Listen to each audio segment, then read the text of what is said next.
Hey friends, camping is a spring thing, and Pawpaw's Campers in Picayune is here to get you started this spring. Whether it's RV accessories, parts, RV service, or RV sales, Pawpaw's Campers has you covered. Just call our toll-free line, 800-728-2267. That's 800-728-CAMP, or go to our website at pawpawsniceprice.com. We're not that far from where you are. Come and see us today. That's a good RV, Pawpaw. Welcome to The River, where education meets excellence. Join the Wildcat family and dive into our lively campus.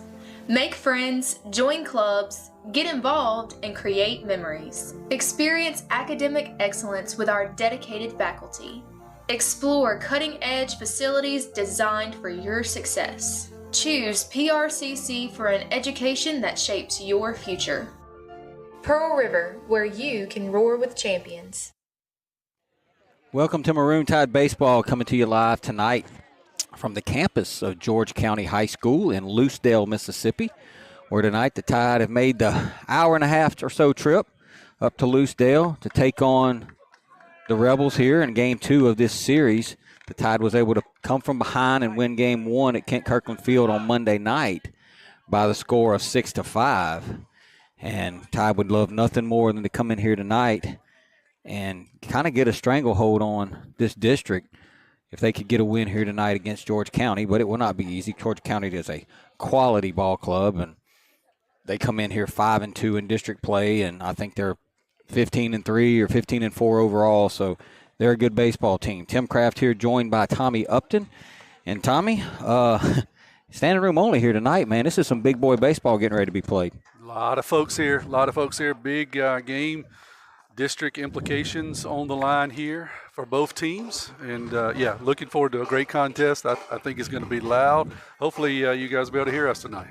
Tommy, going back to that game Tuesday night, Picayune showed a lot of fight. I mean, they didn't go well in the first inning. Brady was on the mound. He gave up a few hits, but I felt like for the most part he pitched pretty well. He made pitches to get out of the inning.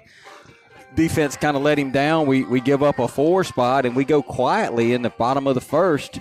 But top of the second, Brady goes out, throws up a 0. We come back in the bottom of the fourth, bottom of the second. We get a little momentum, start the comeback. And so the Tide took a major punch Tuesday night, and they stood up and fought back. And that's something Coach Dickerson's been looking for a few years. No doubt about it. I think that shows the adversity that these guys have played through, and I think it shows that these guys are their experience, right, Tim? So we've watched them play now. Most of these kids have started since they were freshmen, that core group of folks, and so they've played really for 4 years. They're not really afraid of anyone. They're not really afraid to get down a little bit. They're ready to go. So I think hopefully that was a good thing on Tuesday night, was for them to realize that it's okay to get down.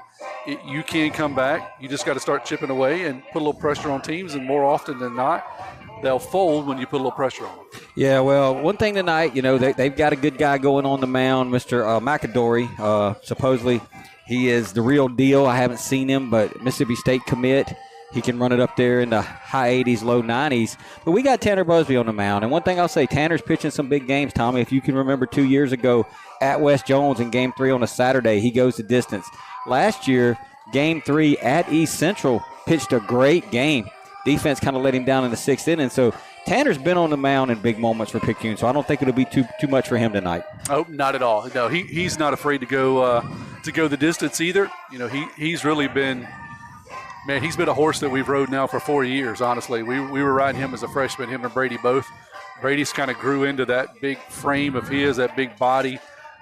Tanner's always been long and lanky the last 2 years. He's really started to fill out. No, he's not scared of these guys at all. He's pitched against a really good baseball team. That East Central team you're talking about last year was one of the best we've seen in a while, and he went toe-to-toe with those guys.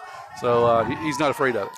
This ballpark here, Tide had a little success here last year, Tommy. We came in here, won a ball game by the score of 4-3. Landon Watts hit a big home run.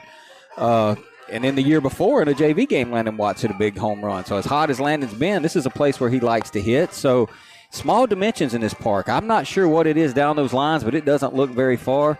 down the left field or the right field line. So the long ball could definitely play a major factor here tonight.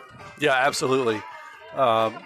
Landon hit a ball that had been out of many parks here last year. This really seems to be, it's got Claude Passo Field out there, but it should have Landon Watts maybe in smaller letters underneath it because he's played well here for 2 years. So I know he's excited to be here. He's been on fire, so he's looking forward to this, I'm sure. You look at the district race, Tommy, Picayune sitting atop 7-0, still 8 games to play. Now, this is a big game tonight, but still 8 games to play. Hancock is right behind Picayune, 6-1. That series looms next week. George County's right behind them at 5-2, and George County's mantra is simple. They're like, hey, let's beat Picayune tonight, let's beat Picayune tomorrow, let's run the table, and we win the district. So, right. It's still a 3-team race, and, tonight's game would be huge for Picayune, though, because it would give them the series win. It would give them a 3-game cushion over George County plus the tiebreaker. So, almost like a 4-game lead with 7 to play. That's right. No, this is a huge win just because of what you're talking about. A huge ball game for both teams. For George County, this is your last chance to try to win the series. So, yeah, you'd have to win tonight and tomorrow to win the series. For Picayune, you're looking to win. You want to win all of them, but you definitely want to win tonight. You feel that you got your best arm on the mound. You're going to go against their best, and you want to go ahead and try to put it away tomorrow. You still put it away tonight. You still want to win tomorrow, but you feel pretty good if you could sneak out of here with a win tonight. Then you can play with house money tomorrow, and honestly, it don't matter a whole lot. It don't. Pitching and defense has been the bell cow for Picayune this year. With the exception of 2 baseball games, we've played great defense. I expect tonight it's going to be low scoring. I told Coach Nicholson if we play solid defense and Tanner is Tanner, we scratch out 4 or 5 runs, I like our chances. Absolutely. No, Tanner's been pretty consistent for years. And you're exactly right. The key for us all year long has been playing really good defense, solid defense, solid pitching, batting, and offense have kind of been up and down, although we've been hitting the ball pretty well the last couple of weeks, especially in district play. We hit it pretty well the other night. We didn't hit a lot of balls hard, but we got a few key hits when needed. So that's going to be the key tonight. I think it's going to be a low-scoring contest either way. I think it could come down to a defensive battle. I think pitching's going to be there.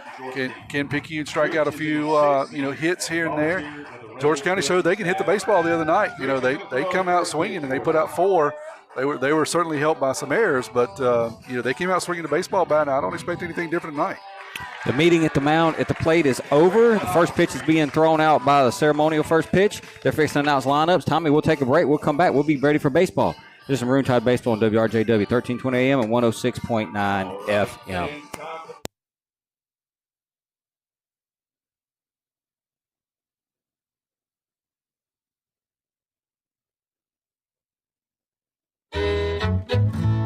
Hey neighbors, it's that time of year again. It's springtime. Make that short drive to Pawpaw's Campers in Picayune. You'll be glad you did. Pawpaw's has a nice selection of new and used trailers, fifth wheels, and motorhomes. Please go to our website, pawpawsniceprice.com, and see multiple pictures of our entire inventory. Pawpaw's Campers, having fun, selling fun. That's a good RV, Pawpaw. Welcome to the River, where education meets excellence. Join the Wildcat family and dive into our lively campus.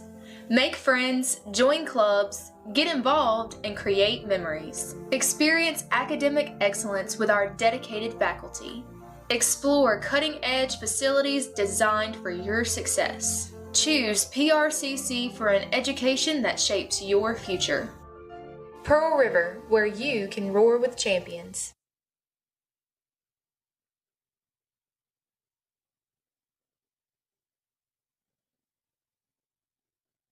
Hey friends, camping's a spring thing, and spring is here. Check out this new 2024 Wildwood FSX 174BH. This travel trailer has a front queen bed, rear bunks, and only weighs 2,899 pounds. MSRP is $24,398, reduced to only $13,988. A brand new 2024 bunkhouse trailer for only $13,988. Pawpaw's Campers is not that far from where you are. Come and see us. That's a good RV, Pawpaw.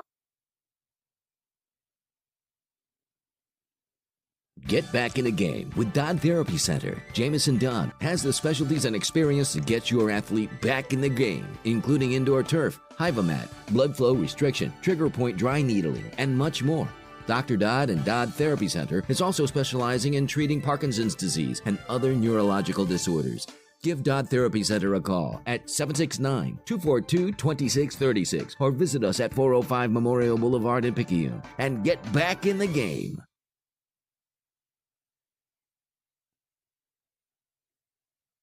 Hey friends, camping is a spring thing, and Pawpaw's Campers in Picayune is here to get you started this spring. Whether it's RV accessories, parts, RV service, or RV sales, Pawpaw's Campers has you covered. Just call our toll-free line, 800-728-2267. That's 800-728-CAMP, or go to our website at pawpawsniceprice.com.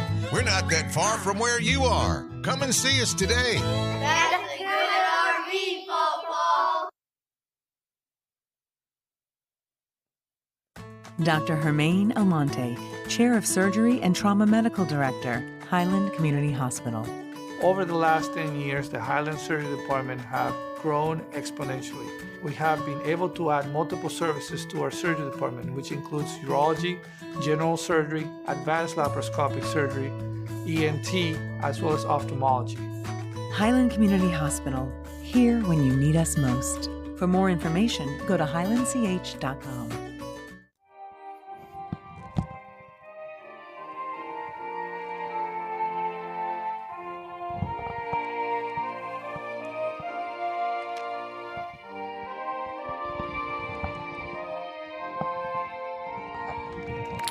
All right, the anthem has been played. The lineups have been announced. I'm going to give them to you real quick here. First, for the visiting Picayune Maroon Tide, batting first, playing center field, number 11, Parker Helton. Batting second is the shortstop, number 10, Kyler King. Batting third and second base, number 13, Jamie Lumpkin. Batting fourth, the first baseman, number 12, Morgan Kraft. Batting fifth is the designated hitter, number 21, Brady Robertson. Brady back in the lineup tonight for the first time in a few weeks. Batting sixth, the catcher, number 15, Landon Watts. Batting seventh is the third baseman, number 7, Cooper Moreau. Batting eighth, the left fielder, number 2, Justin Stockstill.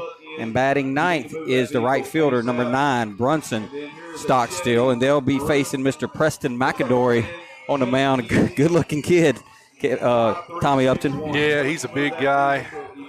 Got a good breaking pitch. We're going to have our work cut out for us tonight. The good news for Brady is he's back in the lineup. The bad news is he's got to face this guy right out the back, right out the gates. Yeah. No, he's a good-looking kid, as you said. Big right-hander. Let me give you some stats on him because I do have those here while we're waiting on everybody to get lined up. So McAdory's got a 1.47 ERA. He's 2-0. He's pitched in 5 games. And they have him. They don't have strikeouts or anything like that on their max preps, but a 1.47.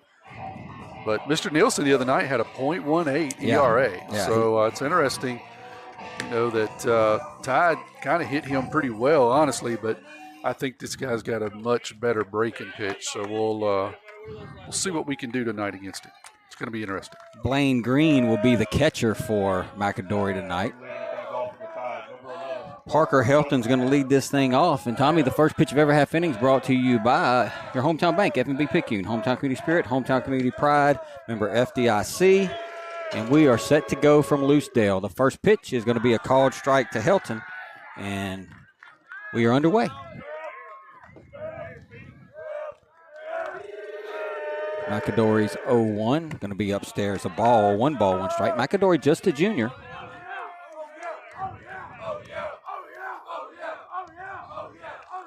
Here's the 1-1 from McAdory to Helton. Swing and a miss. Parker a little bit out in front of that one. 1 ball and 2 strikes. Big crowd on hand here tonight, Tommy Upton. Yes, it is. Helton's going to hit a ground ball towards short. Shortstop's going to field it. Throw, and Helton's going to beat it out. Boy, what hustle by Parker Helton getting down the line. He has got some speed. That's why Coach Nicholson put him up in the top of the lineup. That'll be an infield single. Eubanks did everything he could do. Parker got out of the box like he was on fire, shot out of a cannon. I don't know how you beat that one out, quite honestly, because that was a good defensive play, but Parker did it. That'll bring up King now with Helton at first. Our view is a little bit obstructed. This is kind of a weird place. There's a called strike to King. It's kind of a weird place to call a game. They don't have a whole lot of room in the press box up there. We're down here on the first baseline, but it's not a lot of room down here. McAdory from the stretch, going to bring it to Kyler. Here's the 0-1. And that's going to be off the plate outside. 1 ball, 1 strike. McAdory wanted that call, Tom. Yeah, he kind of leaned in like, hey, I need this one. This kid can hit. You got to give me something. 3-man crew here tonight. I always like to see that.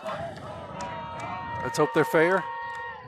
Here's the 1-1. Parker goes. Kyler hits a ground ball fielded by the second baseman. Going to throw over in time. Helton will get to second base on the fielder's choice.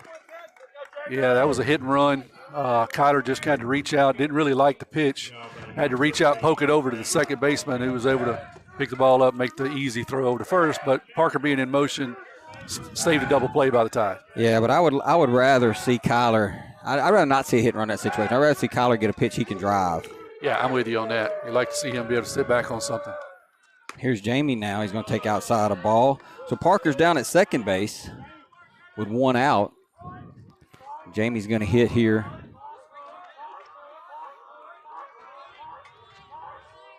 Against McAdory. Here's the 1-0 pitch to Lumpkin. That's going to be down a ball. 2 balls and no strikes. Really need Jamie to do something here. Got Kraft on deck. Love to see Jamie drive in a run and let Kraft start it over and not have to hit with 2 outs.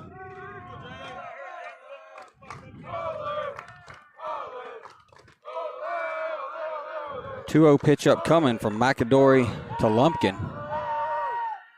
Jamie's going to swing and foul it back. It'll be 2 balls and 1 strike now. Their backstop is kind of jacked up. I don't have the radar set up tonight, but I'd like to know what this kid's throwing. He looks like he's getting it in there pretty good, Timmy. Yeah. I've heard high 80s, low 90s. Yeah, I was going to say 88, 89 just with the eye test. There's a called strike on the outside corner. Jamie thought about swinging at that pitch, but I think he felt like, I might can get a better one. That's a good breaking pitch there. It's a hard pitch to do anything with. I think we're going to have to try to hunt fastballs. This kid's got a good slider. Jamie's going to ask for time. I think the key to this game is just grind it out, try to get Mr. McAdory out of the game, and turn it over to the bullpens.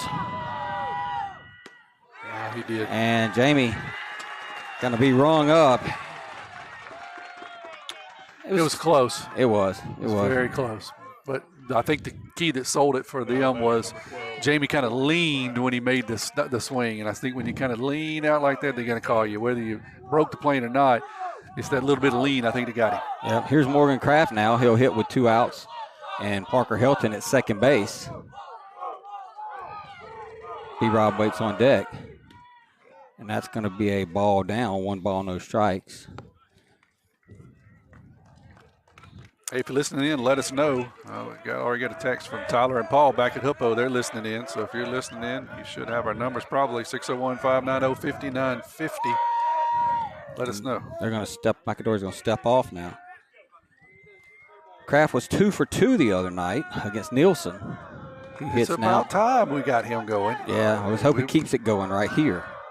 Big spot here to open it up early in the top of the first.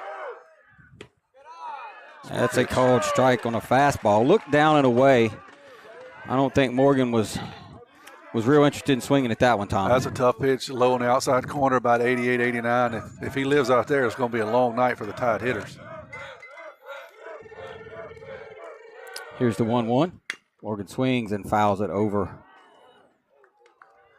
I think now you're going to see that slider. Yeah, just got to get up there and fight a little bit here. McAdory made a great 1-0 pitch.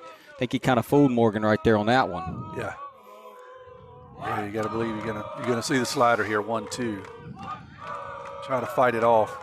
Here's McAdory's 1-2 to Morgan, and Morgan's going to lay off of that, and it'll be 2-2. He's only gotten 1 fastball in this at bat, Tommy, and it was a beautiful one. Yeah.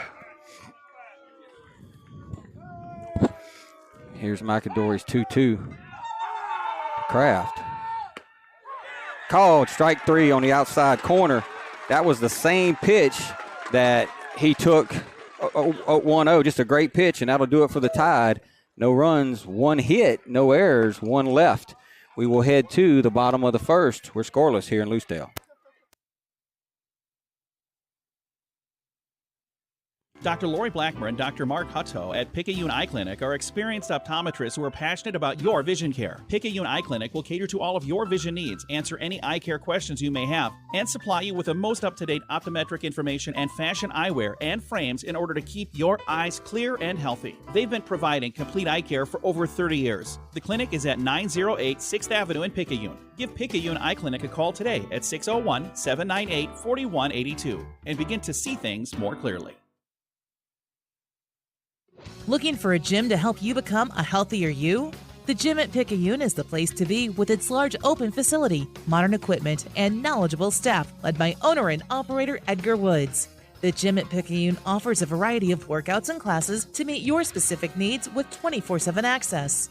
The gym accepts silver sneakers, which is available at no cost for adults 65 plus through select Medicare plans. More space, more equipment, more growth. The gym at Picayune. We head to the bottom of the first inning. The first pitch of every half inning brought to you by your hometown bank, FNB Picayune, where they're Picayune Maroon Tide proud. Stop by the main branch in 121 East Canal for all your banking needs. Tommy Morgan came walking back to the dugout, shaking his head. He didn't think either one of those pitches were strikes, but here's what I say. If that's the way he's going to call it tonight, it'll be a very good night for Tanner. Yeah, no doubt about it. If he loves the low and the outside pitch, and that's a tough pitch to do. Both of these guys are going to be throwing 88 to 90, and if you can do that and mix a slider in, it's going to be a long night for the hitters. You're right. Ben Davis is going to lead it off here for George County. He is the son of the head coach. Head coach, a Pentecostal preacher, his dad is, and a baseball coach. First pitch is down a ball, 1 ball, no strikes. He hit the baseball the other night, Timmy. Oh, yeah. And can play defense if it wasn't hit right at him. Right at him, you see the struggle, but if it was out right or left, he'd go get it. Yeah, he was making Sports Center plays if he had to go get it. Tanner's down again, 2 balls, no strikes. Davis hitting 388 on the year. So Tanner's missed down twice here to Davis. I think I'm going to sit down for a minute. It'll be a long night. Settle in. Here's the 2-0 from Busby to Davis, and that's going to be inside a ball. So Tanner falls behind the leadoff guy, 3-0. Yeah, we don't want to put these guys on because they've shown that they can play a little small ball if needed. They can try to put a little pressure on us. Luckily, we were able to get out of all those situations the other night, except for that first inning. Here's a 3-0. That's going to be a called strike. 3 balls and 1 strike. That one had a little life on it. That's what we need. We need that little arm side run that Busby's got. If he can live out there at the knees, as I said, it might be a tough night for George County. And Davis is going to pop it up on the infield. Kyler King is going to make the catch. His dad's over there just scratching his head. You see him? Yeah. So Davis pops out to King. So good job by Tanner to come back right there. Yeah, you got down 3-0. You certainly don't want to put these guys on and then to battle back and get him to hit your pitch. Just pop it up. That's what you look for. That'll bring up the catcher now, Blaine Green, and he's going to swing and foul one off. No balls, 1 strike. Well, Tide had an opportunity there in that last inning, Tommy. The only thing I didn't like about that inning was I didn't really care for the hit and run with Kyler. I would rather wait. Let Kyler's your best hitter. Let him see if he can get his pitch to hit rather than force him to swing at a pitch that might not be in the strike zone. If you can get a good pitch, Kyler's a great guy to do a hit and run on, but that pitch was not a good one, and he was forced to do something with it. There's a hard ball hit to Lumpkin. Lumpkin's going to pick it up, throw it to Morgan, and get him. Boy, great play right there, Tommy, by Jamie Lumpkin. That ball was smoked by Green, and Lumpkin knocked it down and made the play. I thought that was out of the infield. Actually, I'm looking at the cameras, and I hit the wrong camera because I thought that was all the way out in right field. Ended up, Jamie knocked it down. You're right, that was a heck of a play. Yeah, Jamie went a long way to his glove side and knocked that ball down. There'll be 2 outs now, and that'll bring up Gage Reeves. And Reeves is going to foul it out of play. Gage and Morgan, pretty good buddies. They've played ball together with Coach Alex Reiser's Bayou Blazers team for the last several years. Reeves hitting at .431. He's leading the team in batting average. He's a player. He's going to Jones. He swings and fouls that one back. No balls, 2 strikes. So Gage is the guy who actually blocked Morgan's field goal attempt right before the half in that game here at George County this year. They ran back for a touchdown, so they had a little fun back and forth with that, Snapchatting and texting after the games were over. Well, he deserves a strikeout right here. This is a payback. Here's the 0-2. Boy, and I don't. Got it. Yeah, well, Landon kind of lunged. I think Tanner might have got that pitch, but Landon kind of lunged at it, and I think Landon's looking at Coach Evan like, man, I lost my balance or something. Yeah, fell over. You're right. It would have been borderline at the knees, but you're not going to get the call falling over. That's going to be up a ball, 2 balls and 2 strikes. As I said, Reeves is going to Jones next year. Mr. Nielsen that pitched the other night, he's going up to play for Coach Holloman at East Central Community College. 2 pretty good ball players. Absolutely. Here's the 2-2 to Gage. It's going to be down a ball, so now it's 3-2. Couldn't get him to go fishing. That was a breaking pitch there that you try to throw with 2 strikes, but good job there by Reeves, laying off of that 59.5-footer. Here's the 3-2. Swinging a foul back. Reeves was part of that team that Coach Reiser put together after the 10th grade season. We went up and played the Capital Classic in Jackson. Reeves was our starting center fielder. We go 6-0 and win the whole tournament. Wow. We were out of pitching for the championship game. Here's the 3-2 to Reeves. That's going to be upstairs a ball. And so good at bat, he'll draw a walk. 2 down. We were out of pitching for the championship game, and Coach Reiser went to Chapo Dice and said, Chapo, you ever pitched? He said, nah, not a whole lot. Well, it's your game. Here you go. Chapo goes 6 innings. We end up winning the tournament. Sometimes better be lucky than good, ain't it? So that's going to bring up Havard now. Peyton Havard. Here's the pitch. Swing and a miss, and he was way behind that fastball by Busby. Busby got a little bit extra on that one. No balls, 1 strike to Havard. Just got to get it out here and get back in the dugout. Swing and a miss, and 2 straight fastballs. If I'm Coach Nicholson, I don't mess around and speed his bat up right here. I just say, you know what, let's climb the ladder a little bit with a couple of fastballs here, and I don't think he'll catch up. Way behind on both of those fastballs. Here's Busby's 0-2. Up, Reeves goes, throw down, and they got him. No, they called him safe. Holy cow. Jamie was standing there with the ball. Reeves slid into the bag. Umpire called him safe. Wow. And that'll be a stolen base for Reeves. Well, good news is we just need 1 pitch here and get out of this. But, yeah, that was looked to be out from where we're at. My Picayune Eye Clinic glasses said he was out. Yeah, I mean, the throw beat him by 3 steps. So here's Busby's 1-2 now. Swing and a miss. So Busby gets out of it. And the Tide turn away the George County Rebels. Will go to the top of the 2nd inning. Coach Nicholson's headed over to third base. He looks a little agitated. We're scoreless. You're listening to Maroon Tide Baseball. Locally owned and operated, First Place Express Car Wash in Picayune would like to say a huge thank you to their loyal customers. Both locations, Highway 11 North just past Coast Electric and on Highway 43 South just a quarter mile east of I-59 at Exit 4, now have new hours. 7:30 a.m. to 7 p.m. and 9 a.m. to 5 p.m. on Sundays at the Highway 43 location. Get the early bird special Monday through Thursday. Remember, when it comes to your vehicle's shine, First Place Express Car Wash in Picayune will have you saying, if it doesn't shine, it ain't mine.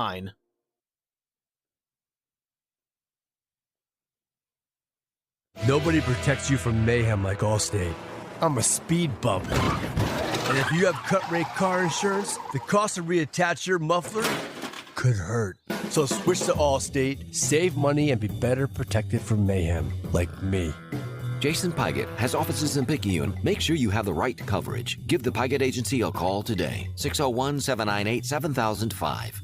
Based on coverage and limits selected. Subject to terms, conditions, and availability. In most states, prices vary based on how you buy. Allstate Bar and Casualty Insurance Company and affiliates, Northbrook, Illinois. So, Tommy, both teams got runners into scoring position there in the 1st inning, but both pitchers were able to get out of it with strikeouts to end the inning. We'll go here to the top of the 2nd, and the first pitch of every half inning is brought to you by your hometown bank, F&B Picayune, where they are Picayune proud. Stop by the main branch on 121 East Canal Street for all your banking needs. Justin Stockstill listening in. Miss Bourgeois, Parker's Mama, and Clay Sweet got texts from all those guys. Here's Roll Tide. B-Rob going to lead it off. He's going to swing and miss. B-Rob's first action at the plate since the Gulfport game, which was the third game of the season. Yeah, and it's not the guy I'd want to come back on here. No. Big right-hander throwing 90. I think I'd have been like, hey, can I start a Saturday game? There's a foul ball. So Brady's down in the count quickly, 2 strikes. But, get him in there, get him for a feel of it. You never know. It only takes – that's one thing, Coach Neil Walther for Pearl River Central told me, he said, you only need one good at bat a night. That's right. That's exactly what. Brady's going to take down a ball, 1 ball, 2 strikes. Jared Wells listening in. So it's just good. Brady gets up there, sees some live pitching. He'll get back into his groove. Here's the 1-2 to B-Rob. That's going to be up a ball, 2 balls and 2 strikes. So the Tide have done a pretty good job of working counts, Tommy. So far, I've been going deep, and I think that may be key to see if we can get rid of this guy early. I don't think the pen can be as strong as he is, so we'd like to get him out of there as soon as possible. Brady's going to foul off another one. It'll stay 2-2. Brady's still favoring that leg a little bit. I think, it's more like Morgan's. Sometimes it's mental. Exactly. Same situation that Morgan's kind of going through. I mean, he's always thinking, I'm going to have that injury again. I mean, he told me, he said he cringes when Jamie calls him off now because that's how the injury happened. Right. On a simple fly ball. Yeah, it's always in the back of your mind. I think you're right. Probably less physical, more mental right now. So Brady now has worked it full. So what a job by B-Rob. He got down in the count, 2 strikes, Tommy. He's fouled off a couple of pitches, and now he's worked it to 3-2. I don't think McAdory's going to throw his breaking ball here. No, I think he just go right in him, especially if he knows the story of what's happening here. Brady's going to pop it up. Third baseman coming in, pitcher coming over, and McAdory will make the catch. And I'm a little shocked that they didn't call him off there. Well, yeah, the first baseman didn't really come over. Third baseman kind of hung out and stopped about halfway to the mound. So you're right. You usually try to get the pitcher out of the way. It's too easy for him to fall over the mound or do something crazy over there, try to get him out of the way. Nobody did there, though. Here's Landon Watts now. And he's going to take a fastball for a called strike. No balls, 1 strike. Coach Gatlin Steelman's dad is letting the umpire have it off that call. Swing and a miss. I tell you, he had a little giddy up on that one. Yeah, he did. Landon tried to hit that one up north of 98. So 0-2 now coming to Watts. And Watts is going to hit a ground ball towards short. Shortstop's going to field, throw over, and that'll be the second out of the inning as Watts grounds out to short. Watts kind of leaning out there. I think he was not really expecting that pitch. Kind of got caught leaning a bit. Barreled it, but didn't get a lot of it. That'll bring up Moreau now. Cooper's coming on lately, Timmy. He struggled there kind of middle of the season, but he's coming on, hitting at a 361 clip now. That's pretty good for a 7-0 hitter. Raised his average. Yeah, he was struggling for a while. He's going to foul that one straight back. One thing I'll say right now about Mr. McAdory, we're taking him deep in a couple of counts, but he's getting ahead. He's working from ahead. And, just got to try to figure out a way to maybe if he's going to try to get ahead, jump on him early maybe. That's right.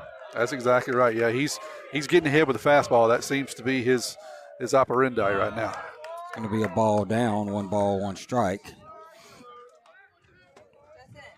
They only used 2 pitchers the other night. They used Nielsen, and then they used the little sidewinder. I think his name was Canyon Reeves. That's right. Here's the 1-1. Fouled straight back by Moreau. It'll be 1-2 now.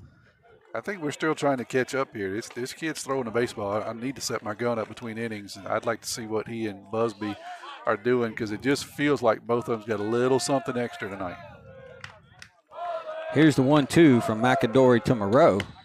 It's going to be down a ball, 2 balls, 2 strikes. The good news is we have gotten him past the 30-pitch mark here in the second inning. Just keep piling it up. Here's the 2-2 to Coop. Coop's going to foul off a breaking ball, and it'll stay 2-2. That was a good breaking pitch that Cooper was able to stay on. That's a pitch that's very easy to pull off of, especially as a left-handed hitter. Pull off that pitch coming into you, and Cooper was able to stay with it and just fight it off. That's a nasty pitch. 2-2 to Coop. Swing and a miss. And he's doing a good job of keeping the ball down. The Tide go down in order. We'll head to the bottom of the second. We're still scoreless, just the Maroon Tide baseball.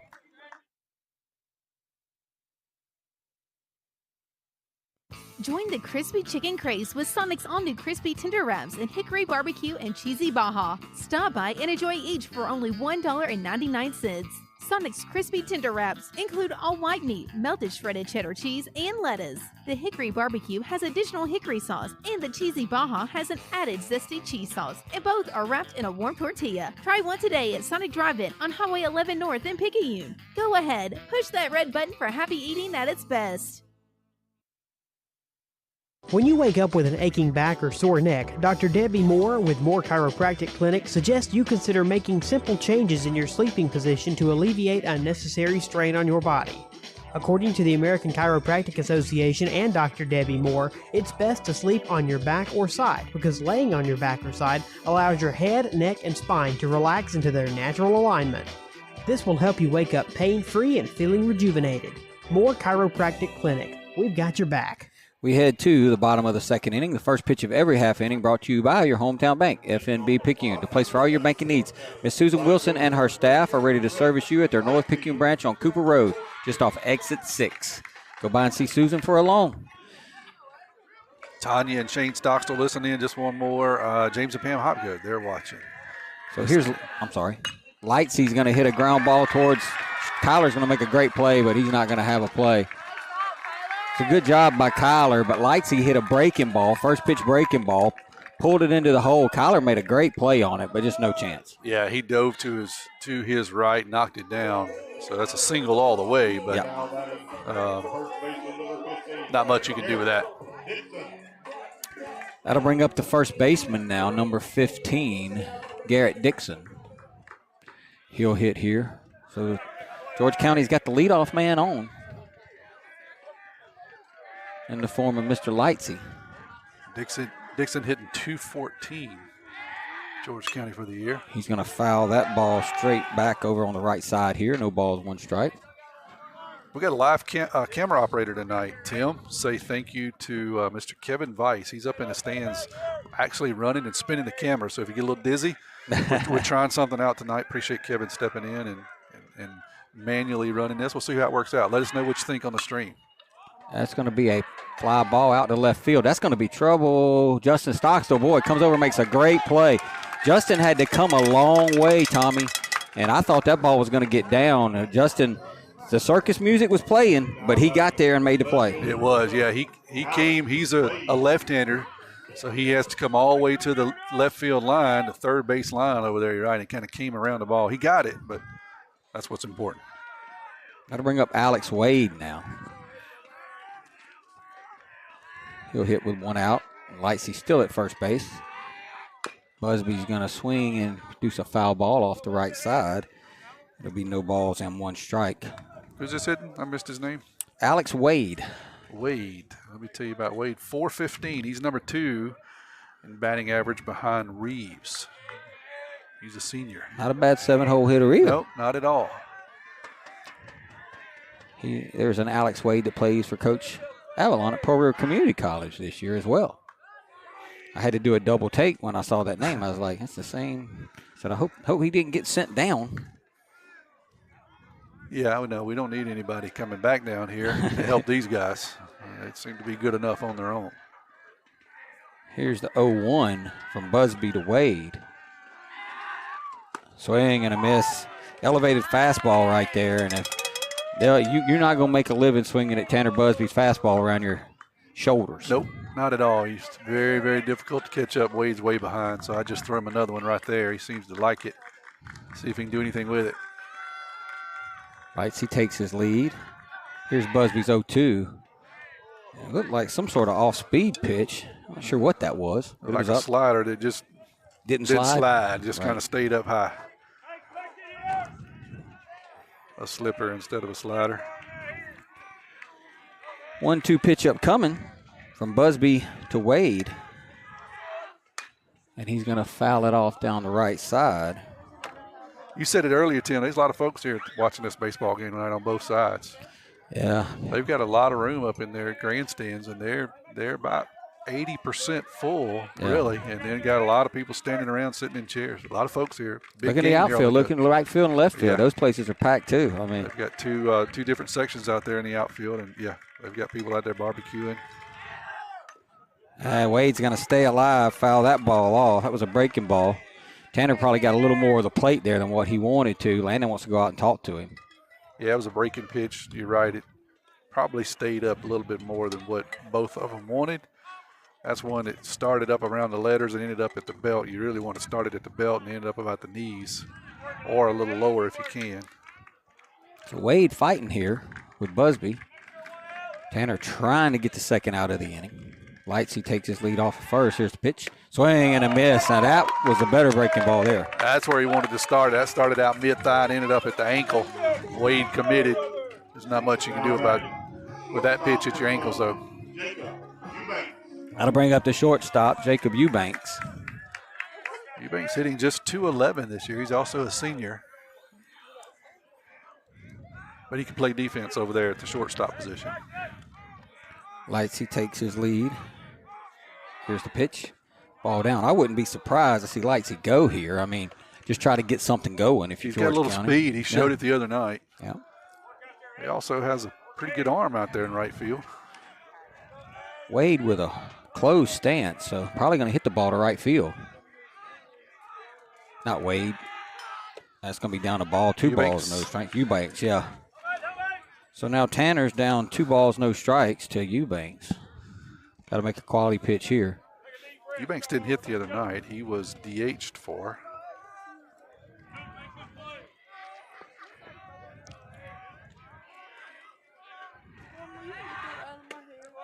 There's a called strike. I think we might have got one right there. It looked a little out, Tommy. Might have been a little out, but hey, the man in blue said it was pretty, and that's really all that matters. So Tanner's back in the count now, 2 balls and 1 strike. They move Cooper Moreau over a little bit, and there's a swing and a miss by Eubanks. It's 2-2 now. Way behind on that fastball, too, so I don't think he has anything for a Busby heater. Let's feed him one more. Coach Evans still moving Cooper over a little bit. Cooper kind of drifting out towards shortstop. He wants to cover that hole up. Here's the 2-2. Swing and a ground ball to Kyler. Kyler's going to field it, flip it to Jamie, and that'll do it as the Tide get out of it. Busby gets out of it. We'll head to the 3rd inning. We're still scoreless. You're listening to Maroon Tide Baseball. Pearl River Community College has been providing a quality education to the people of South Mississippi and beyond for the past 110 years. If you or a family member is an alumnus of this great institution, we invite you to support future PRCC students through the PRCC Foundation Scholarship Program. Honor or memorialize a loved one or identify your support for the college by creating a scholarship through the PRCC Foundation with your tax-deductible financial gift. Call Delana Harris with the PRCC Foundation office at 601-403-1191 and make a financial investment in a young person's future at Pearl River Community College. We're back here for the top of the 3rd inning in Loosedale. Still scoreless, Tommy. I just ran one commercial there because the pit lane oil change commercial is due next, and it's a 60-second commercial, so I didn't want to put us behind. So that can happen, too. It can. So Mr. McAdory's warming it up. So your thoughts on the first 2 innings, Tom? I think we got a pitching contest brewing here. Pretty good defense played by both teams so far. Really, really good pitching. If you had to grade both, I would give Busby a slight lead here as he's throwing less pitches. McAdory is he's getting ahead, but he's going deep in count. So his pitch count is inching up, which is good for us. Bad for them. Busby's been pitching ahead and so far has been able to kind of stay ahead. I have to question their scoreboard operator. They're showing Picayune with no runs on no hits, but showing George County with no errors. Here's the pitch to Justin Stockstill. He shows bunt and fouls it off. First pitch of ever half inning brought to you by your hometown bank, FMB Picayune, where they always put you first. Stop by the South Branch and see Ms. Treesky Acker on Memorial Boulevard for all your banking needs. Parker Helton led off the game and got to first base. It was either a hit or an error. You got to put something up there. Got to be one of them. We went with a hit. Boy, Justin looked at a good fastball right there. Justin hitting at 162 on the year, but his on-base percentage is .404. He's a scrappy little guy. His batting average isn't what it was last year, but he finds ways to get on base, Timmy. He does, and, he'll battle up there, foul off some pitches, run that pitch count up. Once he gets on base, too, he puts pressure on you. He does. Here's the 1-2 to Justin. Whew. Borderline pitch here. Yeah. He's got a good eye. I pick your Clinic glasses say that he better swing at the next one that's close. That's a good pitch. Pitcher likes to live out there low and at the knees on the outside corner. That was just off. That's going to be up a ball, so 3 balls, 2 strikes. So McAdory got ahead of him, 2 strikes. Justin has managed to fight back to get it to 3-2. Boy, it'd be huge to get Justin on. Brunson, a pretty good bunter.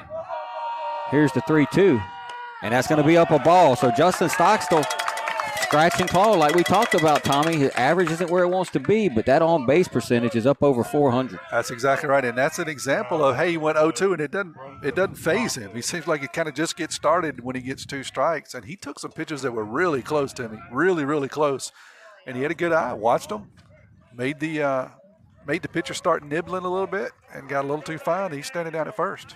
Here's Brunson now. Brunson, a pretty good bunter, so let's see if Coach Nicholson tries to. George County's got the third baseman in on the line, so you think they know the drill here. Yep. Brunson stands in there. They're going to throw over, and Justin is back again. It's hard for me to see. We can't see first base, folks. We're kind of between home and making first Burnett stand there with a big old sombrero hat on. We're blocked. We can see pieces of it. Here's the pitch. Brunson shows bunt, takes a ball. Justin's running, and he's going to be safe. So Justin going to be safe. The throw was high. It beat him, but the throw was high. The pitch was called a strike. Yeah, that was a bunt and run, it looked like. And Brunson couldn't make contact. Justin had already committed. Luckily for Picayune, the throw was up high because the throw had beat him. And Justin kind of slid a little early. Yeah. He just kind of wobbled into the bag there. Any way you can. Yeah. But now he's at second base. Now Brunson's going to show bunt again. He's going to foul it off. And it'll be no balls and 2 strikes. And if there's 2 areas that the Tide have been poor in the last several years, it's bunting and base running. Yeah. No, you're right. We've had a lot of positions, especially last year, that we just struggled to put a bunt down. Just couldn't do it. We didn't have the offense that we had this year. We needed to generate a few runs, and we just couldn't do it, quite honestly. Swing and a miss by Brunson. And that was just almost an impossible task right there. When you ask him to bunt and he comes up empty twice, he's at McAdory. He's at McAdory's, at mercy at that point. Absolutely, and that was a good breaking pitch. So, yeah, it's a tall order, you're right, when you step in there 0-2. And he's got his full arsenal of pitches to throw at you. Here's Helton now. He's had an infield single, his first at bat. That's going to be down a ball. 1 ball, no strike. Good job by the catcher. I thought that might slip over his shoulder there. It was in the dirt, but he was able to block it up. Helton did at 328 coming into the game. A little bit better now with that single in the first inning. But what a job he's done at the leadoff spot this year. And there's going to be a base hit into left field. Justin Stockstill is going to be held at third base, and Parker is 2 for 2 tonight. Yeah, he started in that leadoff spot against Pascagoula. It had 7 hits that week. Yeah, and then came out with the next week against West Harrison and had 4, if I remember right. Justin Stockstill's grandpa Jeff, he's watching from Alabama. Got it. So here's Kyler now. I think Coach Evans' decision to hold Justin at third was based on the guy that's coming to the plate. You next 3 guys, you expect them to do something. That's what they get paid to do, is drive in runs. So we've set them up. Swing and a foul off the bat of Kyler King. And that's a good pitch there by McAdory. You know that Kyler is going to be a little amped up here. He's one of the best hitters on the team. He's got 2 guys, ducks on the pond. He's looking to drive them in. What do? You throw him a breaking pitch and make him kind of swat at him. Kyler don't strike out a lot, so figure he'll put it in play here. Here's the 0-1, and he did the one thing you can't do, and he popped it up. And the second baseman's going to come over. No, the shortstop comes all the way over and makes the catch. So Eubanks catches Kyler's pop out, and that is a huge out. Only thing worse than that would have been a double play. Yeah.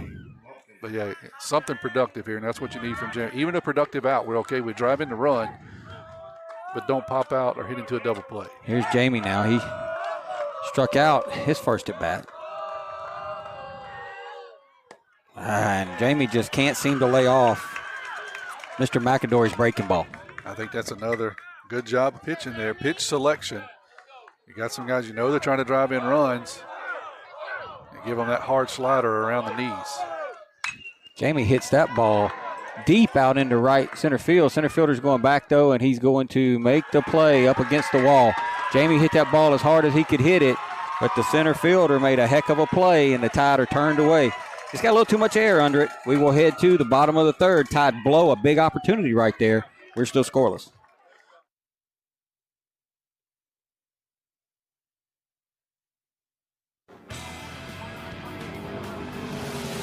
Pit Lane Oil Change in Picayune is your personal pit crew. When you need an oil change, take it to the professionals who will make sure your oil change is done right with quality oils from Pennzoil, Castrol, Mobil 1, and Rotella by Shell. At Pit Lane Oil Change, it's not just an oil change. We inspect under the hood to make sure all your fluid levels are where they should be, and those belts are in good working order. Our Pit Lane crew ensures those air filters are not clogged up and hurting your engine's performance. We will also vacuum the inside of your vehicle. At Pit Lane Oil Change, our crew also inspects your wipers, all your bulbs to make sure those brake lights and turn lights are working correctly, and we put all your tires at the right pressure. Why just get an oil change when your vehicle can get the pampered professional service that only the Pit Lane Oil Change crew can deliver? We're at 401 Highway 11 North, just 3 blocks north of East Canal, right by the railroad tracks. No need for an appointment, but if you are on a schedule, call us at 601-798-0017. Pit Lane Oil Change, your personal pit crew. So execution got the Tide in the second inning there. Tommy got a leadoff walk and a single in the inning, but the inability to get the bunt down, ultimately leading to a strikeout and a pop out with 1 out and a runner at third, ends up with the Tide getting no runs. Jamie hit that one about as hard as you could hit it and keep it in the park. Yeah, if he'd have pulled that ball at all, it's probably 3-0 Picayune. Unfortunately, it's just a loud out is all it was. There's a called strike to Pierce from Busby, the first pitch of every half inning, brought to you by your hometown bank, FMB Picayune, where hometown means the best service around, with 4 locations in Picayune to serve you: East Canal, West Canal, Cooper Road, and Memorial Boulevard. Pierce just a sophomore hitting 300. It's going to be a ball down, 1 ball, 1 strike. So that was a big opportunity for Picayune right there, Tommy. You had first and third with your meat of your lineup coming out. Give Mr. McAdory credit. He made a good pitch to Kyler, and, probably any other center fielder not named Gage Reeves probably don't make that play. There's a ground ball. It's going to be a tough play. Kyler fields it, double clutches, throws, and got him. Boy, what a job by Kyler. Kyler double clutched. Morgan had to reach across his body, but the play is made, and that'll be the first out of the inning. Yeah, good play there by Kyler and by Morgan. You called it. Kyler is a big Sunday hopper and didn't get a good clean exchange out of the glove and had to double clutch. And that made him have to send a missile over there that Kraft had to bail him out. So we're back up to the top with Mr. Davis.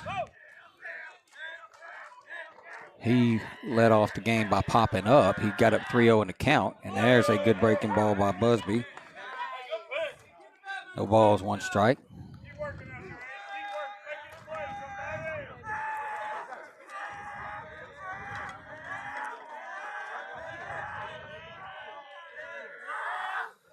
Swing and a foul back. No balls and 2 strikes now.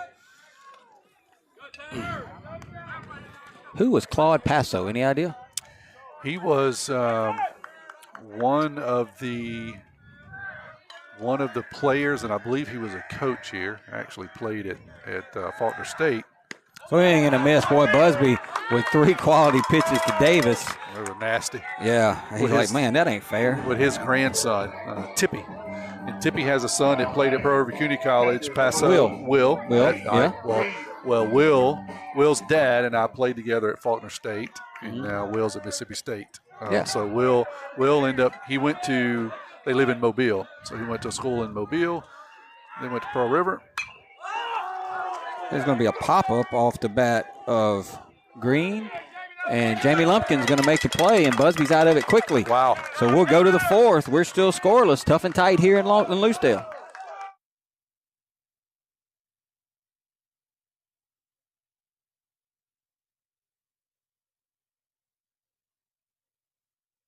Get back in the game with Dodd Therapy Center. Jamison Dodd has the specialties and experience to get your athlete back in the game, including indoor turf, Hyvamat, blood flow restriction, trigger point dry needling, and much more. Dr. Dodd and Dodd Therapy Center is also specializing in treating Parkinson's disease and other neurological disorders. Give Dodd Therapy Center a call at 769-242-2636 or visit us at 405 Memorial Boulevard in Picayune and get back in the game.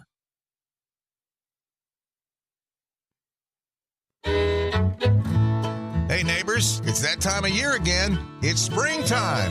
Make that short drive to Pawpaw's Campers in Picayune. You'll be glad you did. Pawpaw's has a nice selection of new and used trailers, fifth wheels, and motorhomes. Please go to our website, pawpawsniceprice.com, and see multiple pictures of our entire inventory. Pawpaw's Campers, having fun, selling fun. First pitch of every half inning brought to you by your hometown bank, FNB Picayune, where the customer is always first. Go by and see Chantel Thady at the West Canal branch for all your banking needs. So we head to the fourth, Tommy, still scoreless. It'll be Kraft, Robertson, and Watts here for the Tide. McAdory been pretty sharp, thrown 48 pitches thus far through 3. Morgan struck out looking his first at bat on a great pitch by McAdory. So here's McAdory's first pitch to Kraft.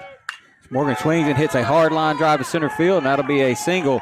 So Morgan, I think Morgan went up there thinking off speed, Tommy. He got the off speed pitch, didn't try to do too much with it, just lined it into center field for a base hit.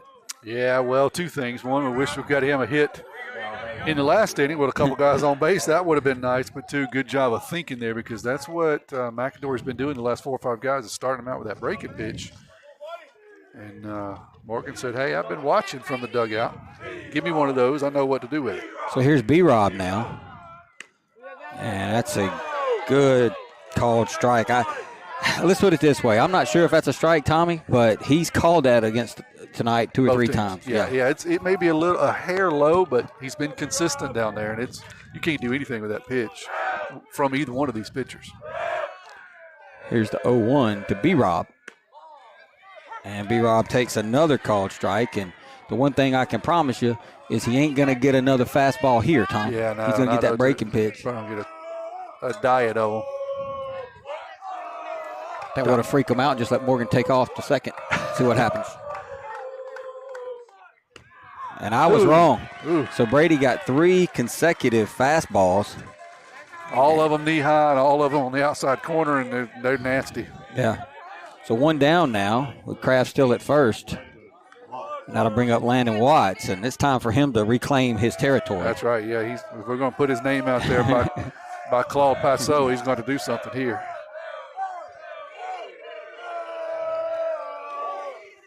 And he swings and fouls it back.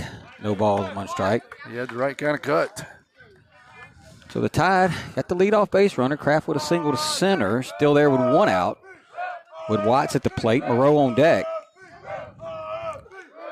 Doctor and Mrs. Lambert are watching, listening in, they said. That's a good layoff right there by Landon. A lot of guys that swing at that pitch down in the count, Tommy. Yeah, they would have. Tony said, I am outstandingly beautiful, and you sound good. He probably sent that wrong. He probably mixed it up. Landon's going to foul one off the left side. 1 ball, 2 strikes. Can't believe he ain't here.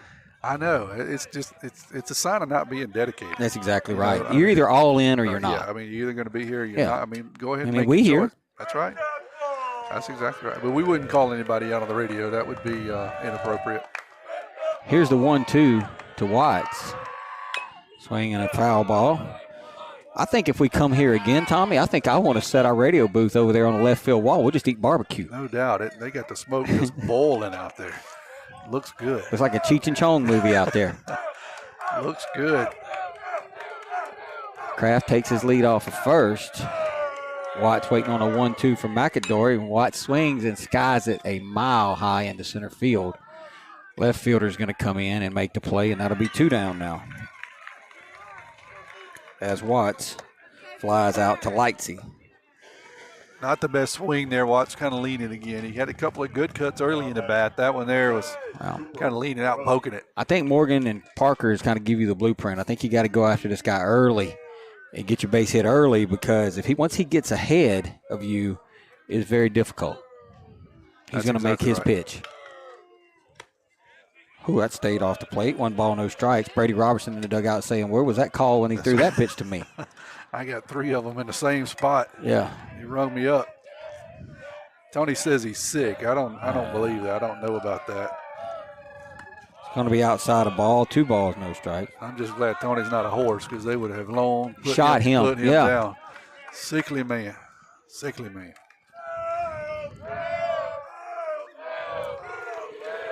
Two balls, no strikes to Moreau.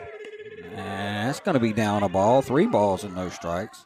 That's the 60th pitch by McAdory. And McAdory's a little aggravated he didn't get that call. That was pretty close. I mean, that's kind of where he was living out there earlier. And for whatever reason, we're set up on the first base side. We're looking across home plate. We really can't tell left and right. Got a good view up and down, but maybe those balls are just a little bit out. Not quite sure where they are. That one's in there. Well, that's going to be a called strike. 3 balls and 1 strike.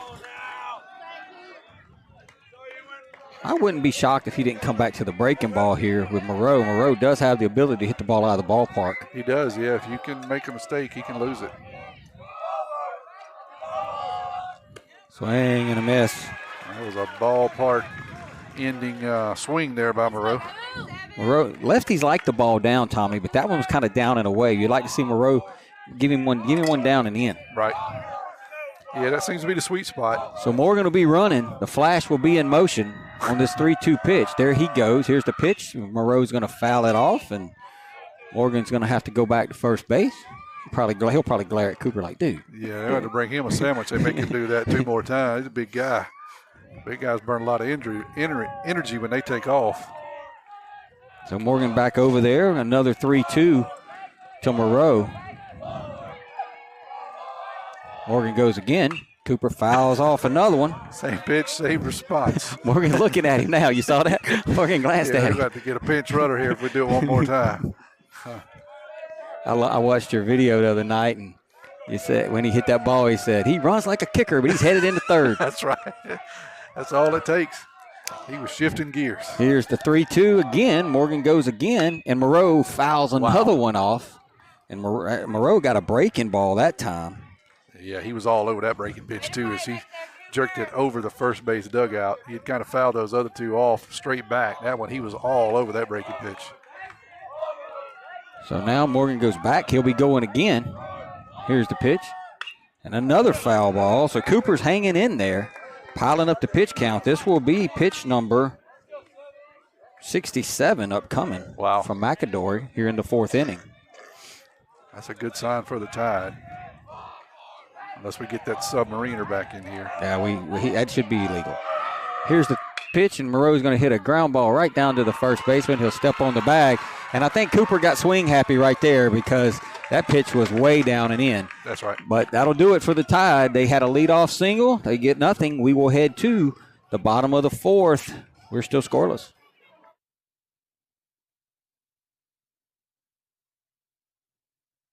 Abby Turnage, lead mammography technologist, Highland Community Hospital. Mammograms are important because they help us do early detection. A mammogram is never going to keep you from getting breast cancer, but early detection is what is going to make you have your best possible outcome. We want you to get your mammogram as early as possible, and you should have those yearly beginning at age 40.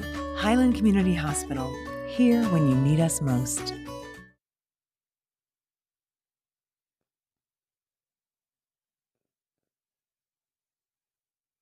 Dr. Lori Blackmer and Dr. Mark Hutto at Picayune Eye Clinic are experienced optometrists who are passionate about your vision care. Picayune Eye Clinic will cater to all of your vision needs, answer any eye care questions you may have, and supply you with the most up-to-date optometric information and fashion eyewear and frames in order to keep your eyes clear and healthy. They've been providing complete eye care for over 30 years. The clinic is at 908 6th Avenue in Picayune. Give Picayune Eye Clinic a call today at 601-798-4182 and begin to see things more clearly.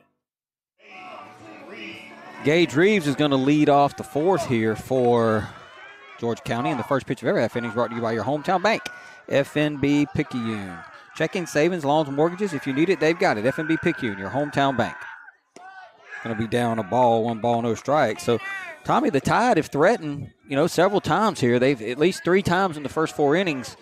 We had a little traffic. Got the leadoff guy on twice. Just can't seem to figure McAdory out yet, though. Well, that's the key, though, is just keep putting people on base. You feel that something will fall into place. If you're having some good at-bats, getting some traffic, and you just hope and pray that you get a break. That's really what we need is a break. Swinging a ground ball. Busby knocks it down, and that's going to be a base hit for Reeves, as it was a comebacker right at Busby, and I'm not sure what happened. He just didn't look into his glove. He kind of knocked it down, and unfortunately for Picayune, instead of going down at his feet, it went in behind him. Yeah, a little bit defensive there. You kind of swat at it. You're coming out of your motion. That's something you hate as a pitcher. He swatted at it. It didn't, as you said, it didn't go down. It went back to Kyler. Kyler couldn't get to it fast enough to make the play, so it'll be an infield single. That'll be a single, and that'll bring up Havard now. And he was way behind Busby's fastball, his first at bat. Give him a steady diet here. He's going to show bunt, and he's going to bunt it foul up over into the Tide dugout. I'm going to tell you, when I asked you if you knew who Claude Passo was, I had no idea you actually did. That was, impressive. It's almost like we rehearsed that. I don't know everybody, but I do happen to know Tippy and his family, and Tippy played here along with a couple of brothers. Tanner almost threw that one away on the pickoff. I don't know if you know Tippy and Will and that group, but just outstanding people. We got to know them not only in college, but went to church with them for about 5 or 6 years. Our first couple of years of our marriage, Beth and I, when we lived in Mobile, just great people. Here's the 0-1 coming up to Havard. He shows bunt again. He gets it down. Busby's going to field it, flip it over to Morgan, and that'll be a sacrifice off the bat of Havard. Reeves will move down to second base, so George County was able to do what Picayune was not, get the bunt down and move the runners. Yeah, Havard didn't swing the bat real well, but he handled the bat really well there. He got a good pitch to bunt, too. You got a fastball up around the eyes, which is where you want it if you're going to try to bunt it.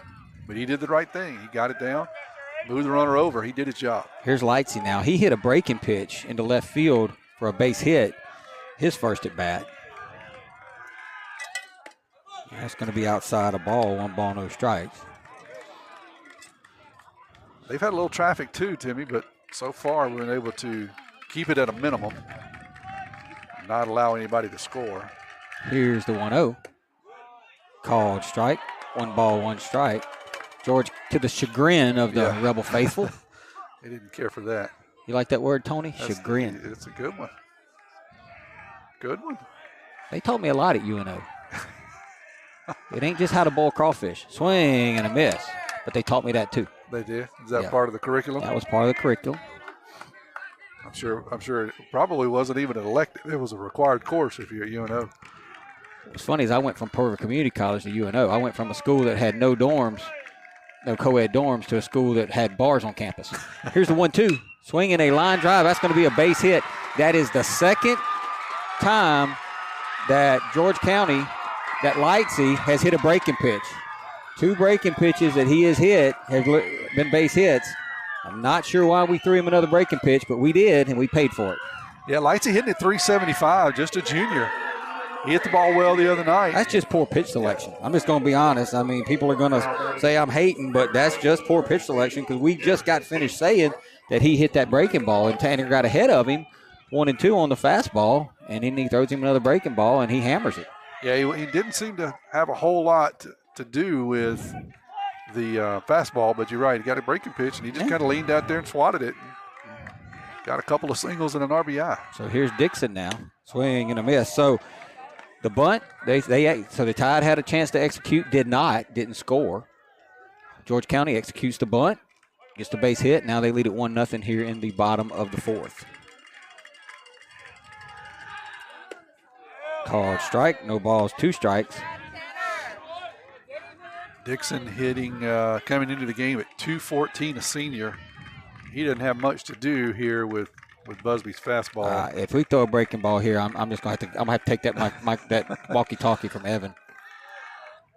We do. And he fouls it off. I don't know.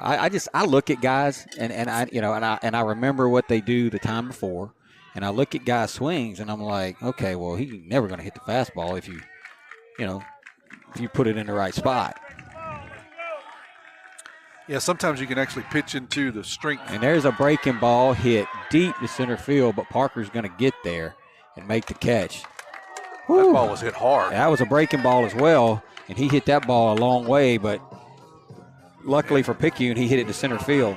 Yeah, that ball, he's a big kid. He's only hitting 214, senior, but he's got some power in those arms. He just swatted that with his arms and hit it to the deepest part of the field.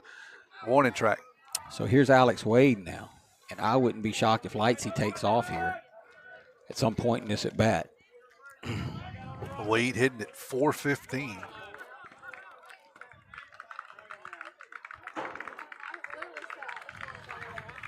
Second leading hitter coming into the game for George County. He's going to foul it off over here. No balls, 1 strike. There's about 900 kids over there playing ball on that That's a practice football field, and luckily the foul ball landed between all 900 of them. That's a headache, too.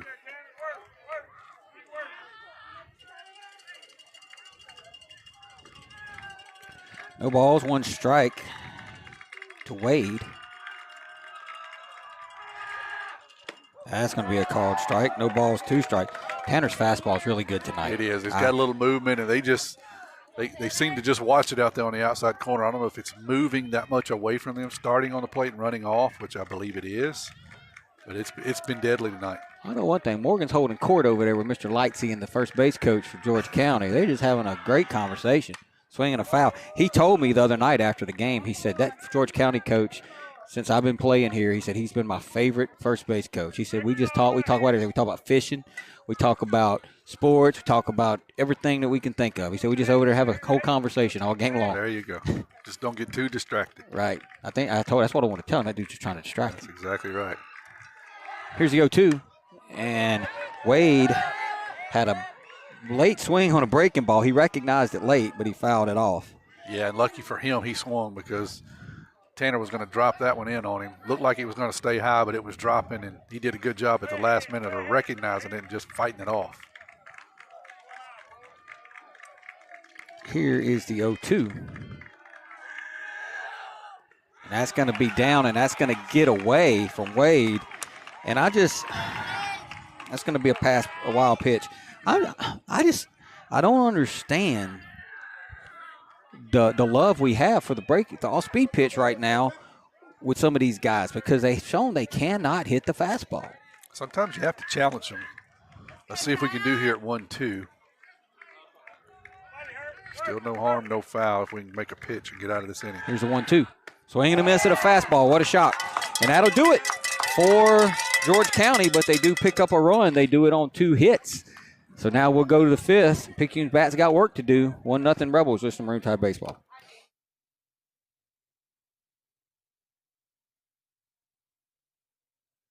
Looking for a gym to help you become a healthier you?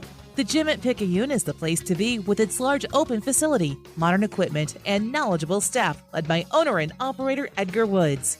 The gym at Picayune offers a variety of workouts and classes to meet your specific needs with 24/7 access. The gym accepts silver sneakers, which is available at no cost for adults 65 plus through select Medicare plans. More space, more equipment, more growth. The gym at Picayune. First Place Express Car Wash in Picayune on Highway 11 North just past Coast Electric and on Highway 43 South just a quarter mile east of I-59 at Exit 4 now has new hours, 7:30 a.m. till 7 p.m. and from 9 a.m. till 5 p.m. on Sundays at the Highway 43 location. Get an early bird special Monday through Thursday and choose from a variety of wash packages. Get a monthly wash club starting as low as $20.99. Ask about their gift cards. Why do it yourself when you can let First Place Express Car Wash do it for you? If it doesn't shine, it ain't mine. First pitch of every half inning brought to you by your hometown bank, FNB Picayune. Come by the main branch and see Sheila Cooper or Linda Penton. Hometown community spirit, hometown community pride.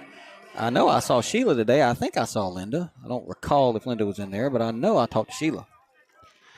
So, Justin Stockstill, Brunston Stockstill, Parker Helton due up for Picayune. And if you could get 2 out of these 3 guys with their wheels on the base pass, Tide might can have an inning. That's what we need. We need some base runners. Here's a ball down to Justin Stockstill.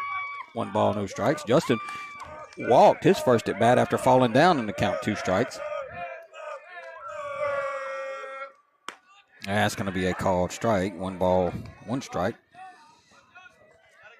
Hits are even at 3. George County leads at 1-0 here. That's going to be a called strike. 1 ball, 2 strikes to Justin.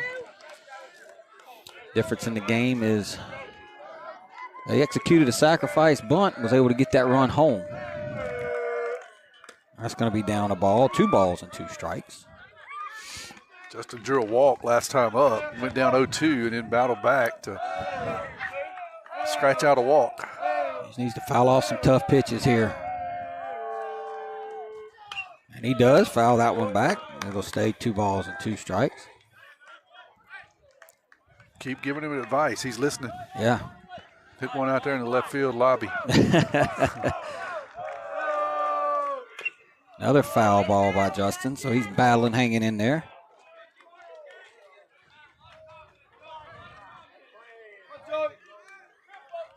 Two balls, 2 strikes. Here's the pitch. Ground ball. That's going to be a base hit. That's going to be down the line. Justin is going to head towards second base. There's going to be a play at second base, and Justin's going to be safe. Boy, that was a close play. A good play out there by the left fielder. Justin just slapped it in the left field. The left fielder made a strong throw, but it was on the front side of the bag, Tommy, and Justin was able to slide on the back side of the bag and get the double. Yeah, it started out with a good job of hitting there. He got down again, fouled off a couple of good pitches, and then hit a screamer down the third baseline past the third baseman, and you're right. He had his mind made up coming out of the box. It was going to be 2. And he just got in there based on his slide because that was a good throw out there by the left fielder. So here's Brunson now. He'll hit. Does Brunson bunt here, Tommy? I sure try. I tried to push it down to first base if I could do that. He's going to show it, and he's going to take a called strike on the outside corner.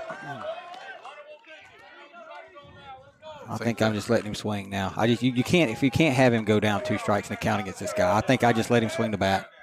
You took your shot to bunt, didn't work out. Swing the bat. Just hope that he just put anything on the ground to the right side. And he's going to bunt it, and it's going to get down. Boy, a good bunt. He's going to be safe at first base. Boy, so the Brunson Stockstill executes the bunt. I've been harping that was something we haven't been able to do. Brunson got it in the air, but he kind of put it in no man's land, Tommy. Yeah, we were looking at first base because you got to get on second. You want to get him to third. You want to get the ball to first base, but he actually kind of turned that ball, popped it up. It was down the third base line. The pitcher couldn't get there. The third baseman came in. The second baseman was late getting to the bag, or I think they could have thrown out Brunson at first, but the second baseman kind of hung up there. Third baseman had to stand and wait on him to get there to throw the ball. And by that time, Brunson beat it out. He's got good speed. So great job by Brunson. Coach Nicholson kept the bunt on, proved me wrong. There you go. And now we got first and third with nobody out. And here's Parker. He's 2 for 2. Well, this is what we need right here. Swing and a miss. McAdory got a little extra on that one. Yeah, he said you hit 2. There's your good one. Try that one on for size.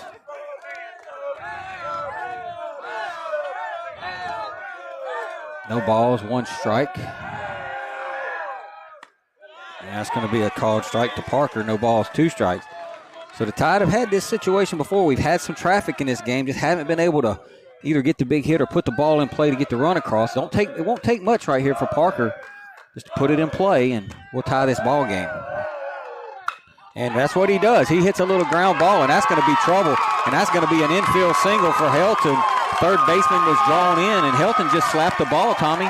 That's an infield single. He chokes up on that 24-inch bat, but he can control it, and that's what he does right there. He was kind of fooled on that pitch. He was already, 0-2, 1-2? Yeah. And he got to lean out, but that's what he does. He's not scared to go deep, just like Stockstill is. And he reached out there, poked the ball to the third baseman, and he fumbled it a little bit, not able to make the play. We're in business. Got something cooking now. Tied the game at 1. We got 2 men on. Brunson's at second, Parker's at first, and Kyler King is at the plate. That's going to be a called strike to Kyler. And Kyler, you see the look he shot over here? Yeah, that's up high. We can see up and down, and that was up high. Umpire's got a wide zone or a tall zone. Up and down, it's pretty tall. Here's the pitch to Kyler. And that ball is hammered to center field, but the catch is going to be made. Brunson's going to tag up, and he's going to get to third. They're going to get him out. Yep. Yeah. Yep. He left early. Brunson took off early, and that's going to be a double play. And the Tide probably just ran themselves out of this inning as Brunson just left early. Yeah. King hammered that ball out into center field. Sorry, I stepped on you there, but he hammered the ball to the center fielder, but it was hit right at him. Brunson was looking at it. He just left a half a step early, and everybody in the ballpark saw it. So they got the out. Brunson got to third safely. They appealed back to second, and he was out, and there's not much you can say. Everybody knew he was out. He just left a half a step early. Here's Jamie now. That's a called strike. Now all of a sudden, McAdory can't throw a ball. Well, Jamie hit one to the wall last inning. He hammered it. Boy, we'd love to get something down here and get Kraft to swing because he had a good swing last time up. Runner goes. Jamie swings and misses, and that'll be a stolen base by Parker as he has got some serious wheels. Yeah, he stole that one. Standing up almost. But Jamie's down in the count now, 2 strikes. There's 2 down, and Coach Davis is asking for time. He's going to try to say that Jamie interfered with the throw. That's what he's going to say. That's kind of the go-to when Picayune plays. Whenever we steal a bag, the other coach says that we interfere with the catcher. But yeah, I don't think that's going to fly. Yeah, I don't think. Not much of a conversation from either the umpire or the coach. He didn't say a whole lot. So, yeah, I guess it's worth a try. If you get it, you get it. But not much of an argument. The umpire kind of shook his head like, no. We need to keep playing here, head back to the dugout. So 0-2 now to Lumpkin. Kraft waits on deck.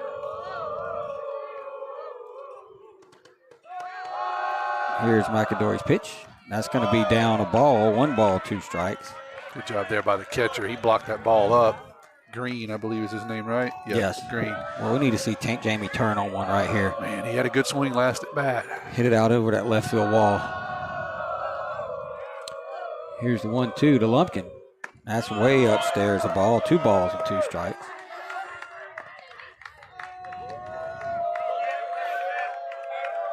Tried to reach back and get a little something extra on that one, just left it up high.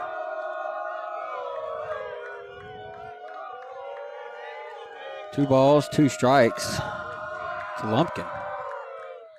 He's going to swing, hit a ground ball towards second, and Davis is going to field it clean and throw him out. And so the Tide do tie the game, but boy, that double play changed the inning, but we do tie it up. We will head to the bottom of the 5th. We're even at 1 with some Maroon Tide baseball. Nobody protects you from mayhem like Allstate. I'm thick-cut bacon sizzling on your stove. And while you were over there smearing your bagel, this little piggy went on a splatter spree. And if you don't have the right home insurance coverage, you'll be crying wee, wee, wee over this fire in your home. So get Allstate. Jason Pygott has offices in Picayune. Make sure you have the right coverage. Give the Pygott Agency a call today. 601-798-7005.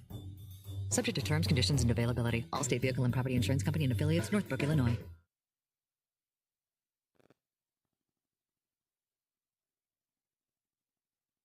At Sonic Drive-In of Picayune, Tuesday after 5 p.m. till close is Family Night with half-off cheeseburgers. Sonic Drive knows how hard it is sometimes to feed your whole family, and we want to give you a break on Tuesday nights. Half-price cheeseburgers. It's how Sonic Drive-In helps you feed your family. Remember that Sonic Drive-In of Picayune on Highway 11 just north of Highway 43 North is happy eating at its best. Tuesday's family night with half-price cheeseburgers. That's what you get at Sonic Drive-In of Picayune. Jacob Eubanks will lead it off for the Rebels here, the 8-hole hitter in the bottom of the 5th. We're tied 1-1 as Busby is still on the mound. This will be pitch number 59 from Tanner. And that ball is skied out into right field. Brunson Stockstill comes over and makes the play, and that'll be one pitch, one out, as Busby induces a fly ball from Brunson Stockstill, Tommy. And the first pitch of every half inning is brought to you by FMB Picayune. Come by the main bank and see one of their friendly loan officers, Keith Robinson, Judy Lowry, Audrey Spears, David Levy, Christina Ladner, Amy Kirkland, Julie Jackson, and Colin Thompson. If you can't get a loan there, you can't get one. They get a loan for every kind of person. Whew. Here's Pierce now. He's going to swing and miss. That's a nasty breaking pitch when Tanner has it working, and he seems to have it tonight. Carson Pierce down in the count, no balls, one strike. That's going to be up a ball, one ball, one strike. Busby's been very efficient tonight, and that's what you want to see. When he's on, he works quickly, and he's very efficient, doesn't walk a lot of folks, doesn't go real deep in the count. That's going to be a called strike. Looks like they're sending our guy, Kenyon Reeves, down to the bullpen down there, Tommy, to warm up, if you see number 22. We need to protest right now before he comes in, sidewinder. There's going to be a ball down. It would be 2 balls and 2 strikes. Porter didn't have to throw that one back to Tanner. It bounced off his chest and all the way back to Tanner. Yeah, he broke down and tried to block up that 59-foot breaking pitch. Hit him off the chest protector. He seems to be no worse for the wear. Here's the 2-2 from Busby to Pierce. And that's gonna be a foul ball. That's gonna be a foul ball. Pierce tried to sell it. He did. The problem was he hesitated. That's right. I mean, you gotta go down like somebody shot you. That's right. Like a sniper got you. You just got to fall down, and he kind of leaned in, and the ball hit the end of the bat. So now Coach Davis is calling him over and saying, "Hey, where'd that ball hit?" Right. Before I go over there and start fussing, tell me right. where the ball hit. Make sure. And Pierce said, "Coach, it hit the bat." Are you sure? Let me ask you again. Where did it hit? Yep, that's right. And so Pierce is back up in there. He was satisfied with the answer. He eases back to the third base coaching box. So 2-2 now from Busby to Pierce. This is a 9-hole hitter. Need to get an out here. And that's going to be foul. Boy, got just enough of it. Landon couldn't squeeze it. It kind of went straight down into the ground. And then came up under the undercarriage of Landon. Yeah, that's always wonderful. Here's the 2-2. Swing and a miss. And that'll be the second out of the inning. And that is strikeout number 5 for Tanner. That's a good series there by Tanner. Pierce fouled off some really good pitches. And then he got him to chase on one. Well, Ben Davis will step in, and they're back at the top of their lineup, and there's 2 outs here in the 5th. And if you could get Davis here and get to the 6th, good chance, if we could score again before regulation, you wouldn't see him again. That would be a good thing. If you could clear Reeves one more time. There's a called strike. 1 ball, 1 strike.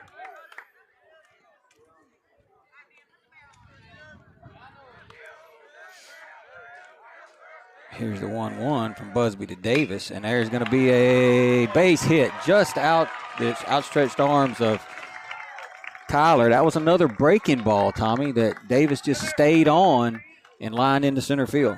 No, he could hit the baseball. He could just flat out hit it. No other way to say it. That wasn't a bad pitch. We can debate about whether you should have thrown it or not, but it wasn't a bad pitch. And Davis just That's a good piece of hitting right there. He just smoked the ball. Kyler gave it everything he could. He laid out and almost got to it, but just not quite long enough. 2 down now, and that'll bring up Blaine Green, the catcher. So the thing is, just get the out here and let's get in the dugout. That's what you want to do. Green can swing the bat, too. Swing and a miss. He elevated a fastball right there, and Green was trying to hit it into the smoke out there in left field. Yeah, he definitely was trying to turn on it, but you can't do much when it's on the inside part of the plate and at 90 miles an hour. runner's going to go. He kind of stumbled. There's going to be a throw down, and it's going to get away from Jamie. Jamie slid. The ball got by him. Watts with just an errant throw right there. That'll be a stolen base. Just a bit low. Yeah, Watts had a good posture, came up, had a good throwing position, but just threw it just a bit low. Jamie was just a bit tardy in getting to the bag, and the ball was kind of behind him a bit. The good news in that is they called a strike. Oh, it was a strike. So we've got no balls and 2, according to their scoreboard. I called it a ball. I had 1-1. I got it corrected now, 0-2. Well, that's what the scoreboard's showing. I didn't really look at the umpire. I was looking at the play at second, but the scoreboard's got 0-2.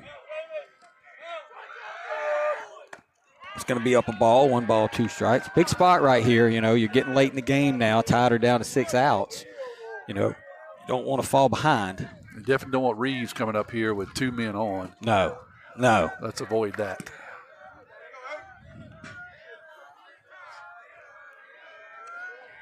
Here's the 1-2. Fouled up over me into the field with the 900 kids, but the 900 kids, the game must have ended out there. They're all done? There's not 900 out there anymore. Taking a break. 1 ball, 2 strikes, 2 outs, tied at 1 here in the bottom of the 5th inning. Swing and a miss. Busby dialed up another fastball and gets out of it. And we will head to the top of the 6th. Tanner Busby doing Tanner Busby things. We're tied at 1. You're listening to Maroon Tide Baseball.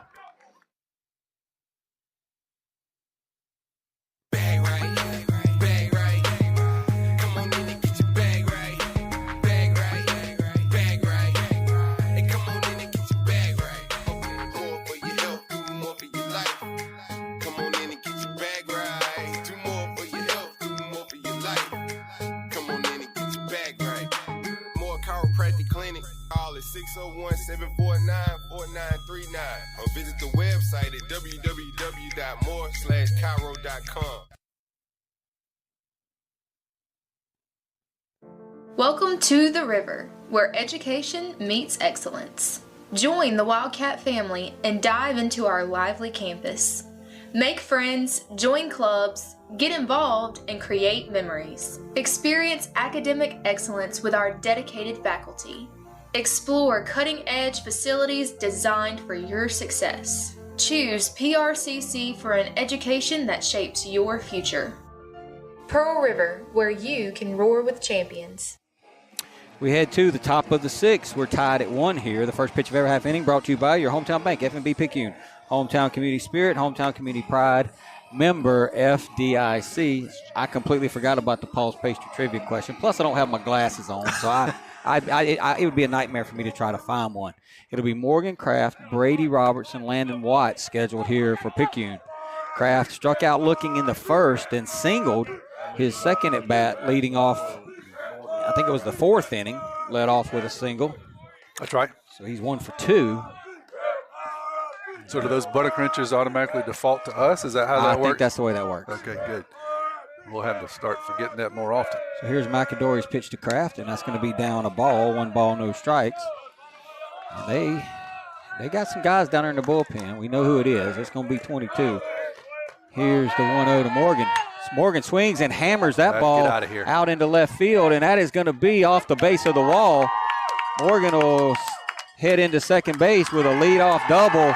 I thought that ball was out of here, Tommy. I did too. It short hopped the bottom of the wall, but Morgan got every bit of that fastball. Belt high fastball, and he just hammered it. Do you think Coach Nicholson runs for him here? That's interesting. You know, that's interesting. Yep, they are. Yeah, if you run for him, you can take him out, you can put him back in. But if you run for him a second time, he's done. He's done. So good spot here in the 6th inning. He did his job. Yeah. He's had 2 really good swings so far tonight. It's just a shame we haven't been able to do it with somebody on base. Yeah, he got the fastball. He finally got a fastball in the inner half. Been looking for one of them for 6 weeks. Look, I thought if he would have just got any elevation on that ball, it would have been out of here. So Kraft with a double gets the Tide in business. Braden Pomez is going to run. And now here's Brady Robertson. And So you have Brady try to bunt here, or do you just swing away? I think the book says bunt, but I don't know that Brady can bunt. I mean, I don't know that he's ever tried to bunt. Just to be honest with you, his strength, yeah. And and Brady's going to hit a fly ball to left field, and that's going to be caught. Pomez don't run. Fakes the throw, and Brady's going to fly out to left. And that'll be the first out of the inning. Yeah, left fielder and the right fielder both have really good arms. We found that out the hard way earlier this week. Yeah, Pomez looked like he was trying to line it up there to try to get into third, and I don't think that'd have been a good thing to do. We need a pass ball. I'm calling for the pass ball gods to work their magic right here. And we need a wild pitch gods, pass ball gods, whoever wants to show up. We just need them to show up. I need ball outside. Landon to live up to his namesake here. Yeah. We're trying to name this field right. Claude Passot in quotes down there, Landon Watts, and he needs to do something here to convince the crowd. Here's the 1-0 to Watts. Swing and a miss, and he caught Landon. Landon was cheating right there. Landon's thinking fastball. Yeah, he's been coming uncorked on a fastball swing, and he was ready that time and just didn't get a fastball. Yep. Pass ball, wild pitch. Pass ball, wild pitch. It's just the guys need to show up. You know, the ghosts like they do at Yankee Stadium, they need to show up here. Landon's going to pop that one up, and a shortstop will make the play. And there'll be 2 down now. That's not what we want. Can't leave a leadoff double standing at second. No, cannot. But here's Moreau. Now, Moreau had a very good at bat. Absolutely. Last time. Didn't have anything to show for it, but he fouled off a bunch of tough pitches. He's seeing the ball well. He was struggling early in the year, but the last 3 weeks, he's kind of turned it up. He's seeing the ball well tonight. Here's the pitch. Swing and a foul back. He was all over that one. He was. I got a feeling whatever Coach Davis tells his catcher right here is, let's don't throw that fastball in that spot again. Yeah, no, he looked really good at that pitch. Just missed it.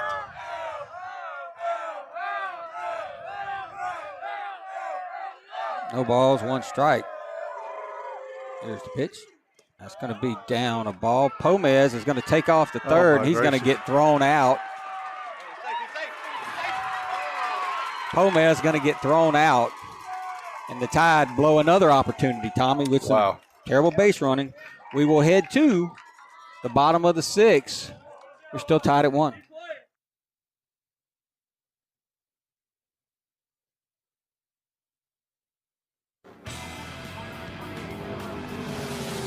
Are you tired of the same old mundane service you get when you need to get an oil change for your car or truck?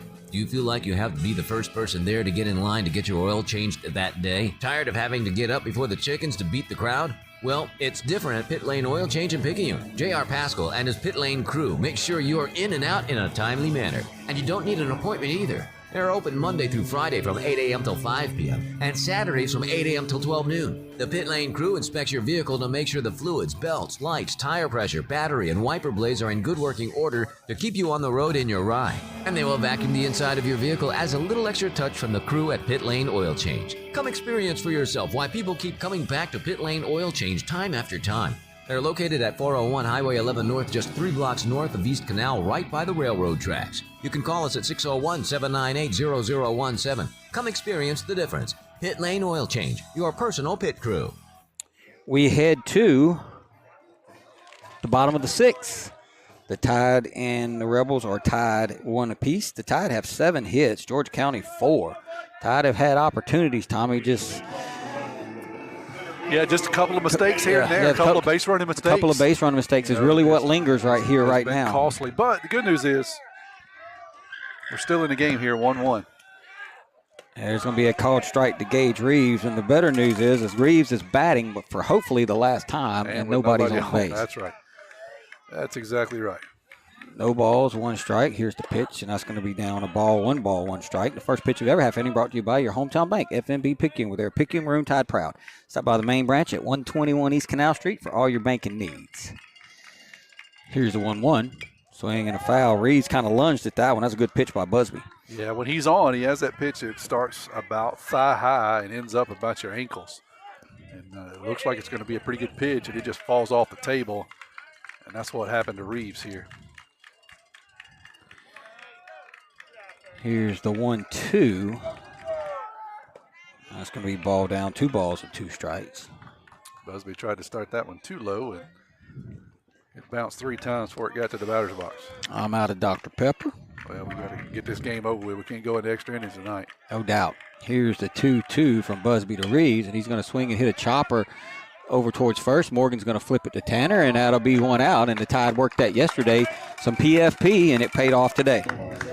That's what you need. You need to secure the baseball and then flip it over to your partner and record the out on the scoreboard. So 1 down now. And that's going to bring up Havard. And he hasn't looked particularly good against Busby's fastball tonight. Not many of them have. That's going to be a ball up. Now, that ball's been called a strike.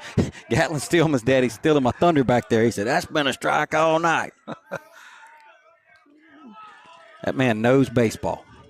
That's going to be up a ball. Of course, his son, Gatlin, former coach at Forest County, now our assistant coach, and his son-in-law is the head coach at Columbia High School. Gotcha. Baseball in the family. Baseball family. Here is the 2-0. Swing and a miss by Havard. 2 balls, 1 strike. Havard swings hard. If you threw him something off speed and he could get around on it, he'd hit that thing in the smoke out there. Swing and a miss. Another fastball. 2 balls and 2 strikes. He just can't seem to catch up on the smoke that Busby's throwing. See if he can get another one here. This will be pitch number 84 for Tanner. And there is a breaking ball hit on the ground to short. Kyler is going to field it and throw it high, and that will be an error on King, and that will allow Havard to reach first. You know, I mean, again, he swung and missed at 2 consecutive fastballs, wasn't even close, and got a breaking ball, didn't hit it hard, got what you wanted, got a ground ball to short, but Tide make the error there, and that will put the go-ahead run at first base. We've been prone to do that this year, throw the ball high from that shortstop position, and it's something that I'm hoping that we can clean up a bit as we finish up regular season here. And Lightsey just smacks a line drive foul. I hope that didn't hit anybody because that was deadly. It did not, but that was a fastball. Lightsey's got 2 hits here tonight. Both of them were off breaking pitches. Tanner started him off with a fastball there. He was late on it, but he got barrel.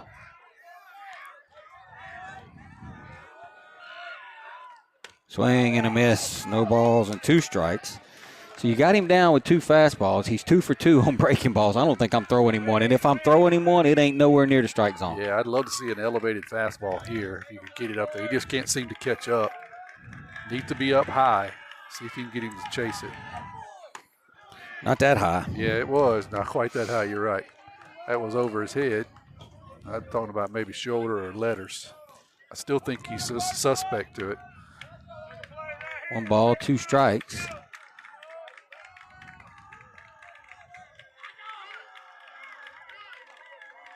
Here's the pitch. Whew. That's a good-looking pitch by Tanner right there. That is the exact same pitch he called Morgan out on in the first inning. That's the exact same pitch. Low and outside, yeah, on the outside corner. That's been a strike all night. That seems to be actually one of his most favorite pitches. It wasn't his favorite just then. Here's the 2-2. That's going to be outside a ball. So now Tanner was down and heading down in the count, 2 strikes. Now it's run to 3 balls and 2 strikes. You wonder, will they send Havard here, try to stay out of the double play, or just make the Tide move a little bit? Maybe they could create a gap and get something to the wall. That ball is hit hard to center field, but it's going to hang up for Parker Helton, and that'll be the second out of the inning. Tommy, you hit the ball to center field here. You better put some weight behind it. Yeah, it just dies out there. Those balls seem to be hammered off the bat, but they just kind of die out there. Jamie hit one. Somebody else hit one out there, and now Lightsey hit one. It just kind of seemed to go out there and die. So here's Garrett Dixon now. This will be pitch number 91 for Tanner. Got to believe this is it. We just need to get out of this inning. That's going to be a breaking ball, one ball, no strikes. I don't know. I think he finishes. Well, I think if he can, if he can stay under 100 pitches, I think he'll go out there in the 7th. I really do. I mean, here's the 1-0, and that's going to be a ball, and that's going to get away from Landon, and that'll be a pass ball. And Landon just lost sight of that one. I don't know if they got crossed up on pitches or what, but Landon just didn't catch it. That's not like him. He's usually pretty sure gloved. The ball was up, at the letter, so it wasn't like it was low. He just missed it. So they're going to get a runner now. So the error in this inning is looming now because the go-ahead run is at second base after the pass ball, and Tanner's down in the count, 2 balls and no strikes to Mr. Dixon.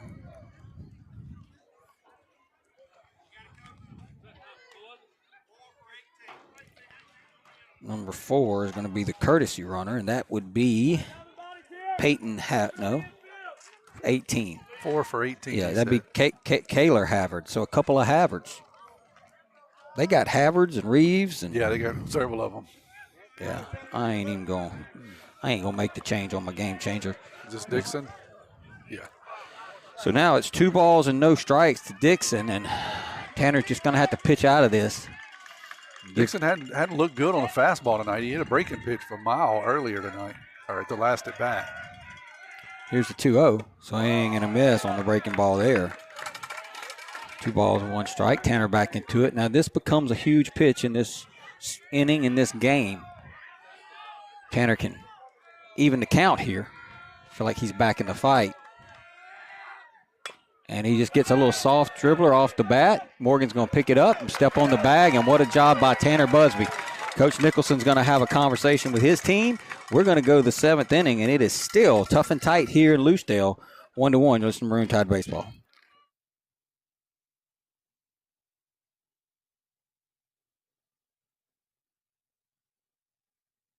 Get back in the game with Dodd Therapy Center. Jamison Dodd has the specialties and experience to get your athlete back in the game, including indoor turf, Hyvamat, blood flow restriction, trigger point dry needling, and much more. Dr. Dodd and Dodd Therapy Center is also specializing in treating Parkinson's disease and other neurological disorders.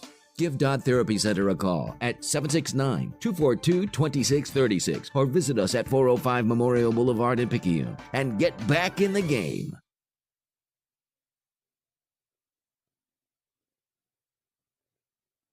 Hey friends, camping's a spring thing, and spring is here. Check out this new 2024 Wildwood FSX 174BH. This travel trailer has a front queen bed, rear bunks, and only weighs 2,899 pounds. MSRP is $24,398, reduced to only $13,988. A brand new 2024 bunkhouse trailer for only $13,988. Pawpaw's Campers is not that far from where you are. Come and see us. That's a good RV, Pawpaw. So as we head to the top of the 7th inning, there is a pitching change for the Rebels. Is number 22, Canyon Reeves, is going to come in. So Havard goes 6 innings. Tommy gives up 7 hits, 1 run, walked 1, struck out 5. So the Tide had some traffic against him, but he made pitches when he had to make them. And, we had some mistakes on the bases that kind of let him off the hook a couple times. Absolutely. He pitched a great game. Take nothing away from him. He's a very, very good pitcher. I hope we filed an official protest against this guy. It's going to be a ball down. The first pitch of every half inning brought to you by your hometown bank, FNB Picayune, where the customer is always first. Go by and see Chantel Thady at the West Canal branch for all your banking needs. That's going to stay outside a ball to Cooper. 2 balls, no strikes. Now, if you're Coach Nicholson, you give Cooper to take here 2-0. You need a base runner. Yeah, we need a base runner. We need something. But he's been swinging the bat well. He's been seeing the ball good. Of course, totally different pitcher now. That's going to be outside a ball 3-0. So you're surely taking here. I think, you might even be taking 2 because he's thrown 3 wide. Could he throw 3 straight down the middle? That's going to be a called strike. 3 balls and 1 strike. But that ain't a strike. That's the 3-1 strike, or the 3-0 strike there. Yeah. It's down about the shins. But if you get anywhere in between the batter's boxes, they generally give it to you 3-0. Cooper's going to hit a ground ball up the middle, and that's going to get through into center field. Moreau hit it right over the mound, right over second base. Shortstop made a great effort, but that's going to be a single for Moreau. Yeah, just a CNI single. Ball hit pretty well, but right by the pitcher. As you said, shortstop Eubanks goes to his left, makes a diving attempt, just couldn't quite get there. Got a little traffic again. We've seemed to have done that the last few innings. Let's see if we can make it hurt here. Coach Nicholson having a conversation with Justin Stockstill. Justin will step in now. He's 1 for 1 in the game, and he's threw a walk. Landon Franklin has a bat and is in on the on-deck circle along with Brunson. So I think it's kind of dependent on what happens in this at-bat to what Coach Nicholson does. But he's got – and that's going to be a ball, and that's going to get away, and that's going to get Cooper to second base. So that's going to be a pass ball, and that gets Cooper to second base. So we got 2 guys on deck. How many times you see that? We got options. Yeah. Yeah, Justin squared around like he wanted to bunt, but the ball was way up and inside, gets by the catcher, and gets us over to second. We didn't have to do anything. Whoa. See what and he lays down a beautiful bunt, and Moreau didn't go, and they still throw him out. Wow. I'm not sure. I don't know if Moreau missed the sign, but, yeah, that was a beautiful bunt. That was. I mean, he laid it down, but it'll be out at first. From Reeves to Dixon. I'm going to say that Cooper just didn't see the sign. Is the only explanation there. When he looked at third and Cooper wasn't going, I thought that there was no way he was going to get Justin, but he made the play. And truthfully, Cooper may have ran into an out right there anyway. Yeah, he may have made the right decision because it was hit back to the pitcher pretty hard, so the pitcher didn't have to go far to make that throw. Now Landon Franklin is going to hit for Brunson Stockstill. And Franklin, I'm going to tell you right now, he sees a nasty pitch. He does, like right off the bat. Nasty, right out of the dugout cold. That's down a ball. 1 ball, 1 strike. Franklin only hitting 195, but his on-base percentage is 370. I tell you, I've watched Landon all year, and it just seems like, they pitch him. It seems like every time he's at the plate, great pitches are made, and he's down in the count 0-2, 1-2, but he always fights. He always gives Picayune a chance. That's right. Yeah, I said it on the air a couple of times that his batting average isn't where he wants it to be, but he's a battler. He gets up there and fights and scratches and whatever it takes. And on-base percent is close to 400, and that's why he's earned that designated hitter position, and he's been in it really up until tonight when Brady came in, and he's been hitting in the DH spot. He's going to give you a good at-bat. Yeah, he's going to fight. He's going to go down swinging, and he gets on base a lot, and that's what you want. Here's the 1-1 to Frank. And that's going to stay up a ball. But I tell you, he's probably wishing he would have just kind of leaned into that one a little bit. Yeah, that's tough of that submarine. That's why this game is under protest for these illegal pitchers that they're bringing in. I hate these guys. I never could hit them. I batted, I think, all zeros against submarine pitchers. That's going to be down a ball. 3 balls, 1 strike. One thing about Franklin, and we talked about it, he doesn't get himself out. You got to pitch him tough. Right. So a 3-1 now upcoming.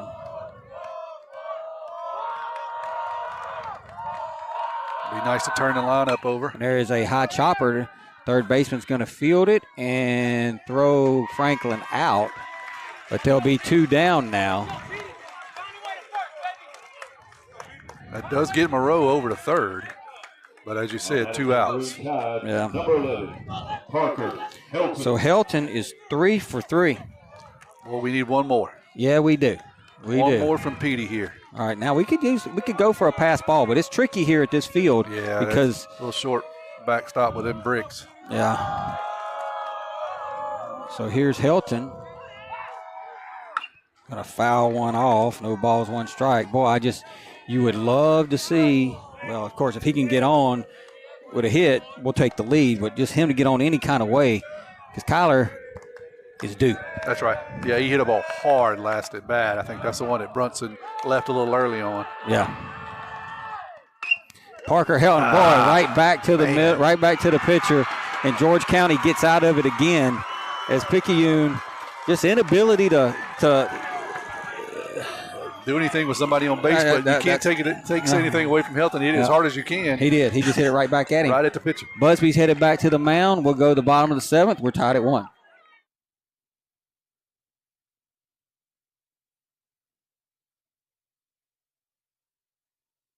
Highland Community Hospital continues to do what is best for patients in our new wound healing center. Now open and staffed by a specialized team of doctors, nurses, and techs, we treat diabetic patients and others with serious wounds that have resisted traditional treatment and need special care. Located on the first floor in our outpatient department, our medical professionals will tailor a treatment plan to meet your specific needs, working to treat the whole person and not just the wound. For more information, visit www.highlandch.org.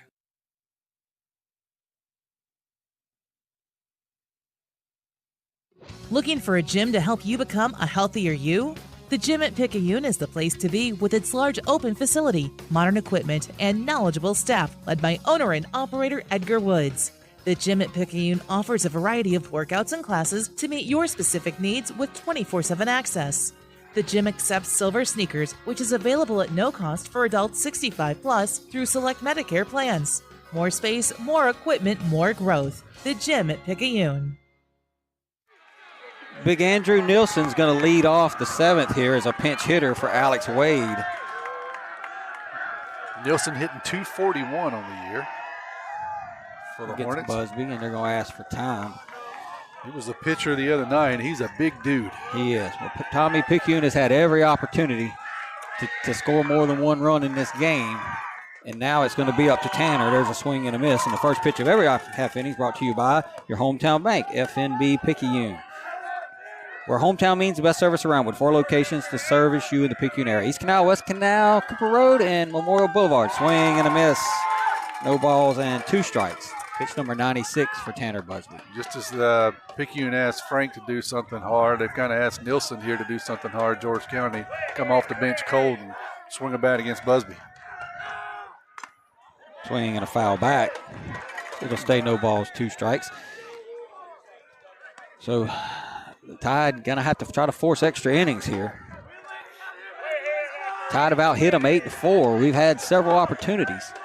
Credit from George County pitching. That's going to be down a ball, 1 ball, 2 strikes. Tide have had some base running issues tonight. Sum it all together, Tommy, and we're 1-1 in the bottom of the 7th. It's been a good ball game, not particularly sloppy, just some errors by Picayune. And some mistakes. Maybe not errors that show up on the scoreboard, but just some mistakes that have cost us. So Busby threw 2 fastballs by Nielsen, and then the last 2 breaking balls have been out of the zone. Here's the 2-2 now. Swing and a miss. I think that was a breaking ball, too. It was. Just kind of threw it by. It looked like maybe a cutter. But the end result is a strike. The shortstop, number 12, Jacob Watermelon Eubanks.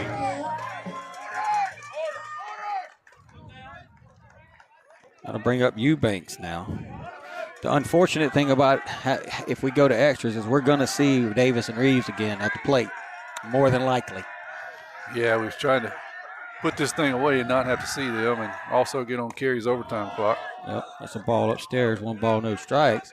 The Tide, if we can get to the 7th, to the 8th, we'll have King, Lumpkin, and Kraft do. Here's the 1-0. That's going to be up a ball, 2-0. That's pitch number 102 by Busby. So, Tommy, what do you think? If you have to go to your pen, do you go with Kyler or do you go with Landon?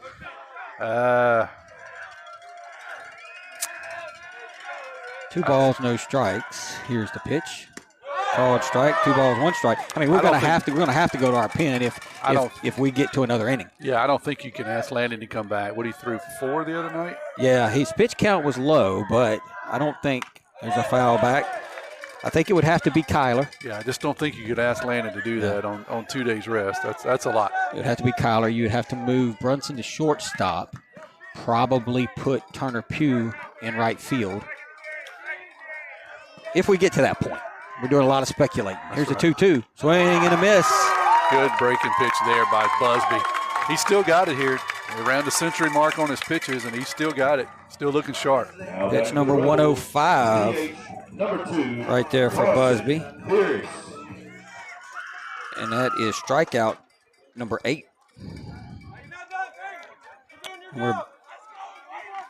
Now we're at the 9-hole hitter, Pierce.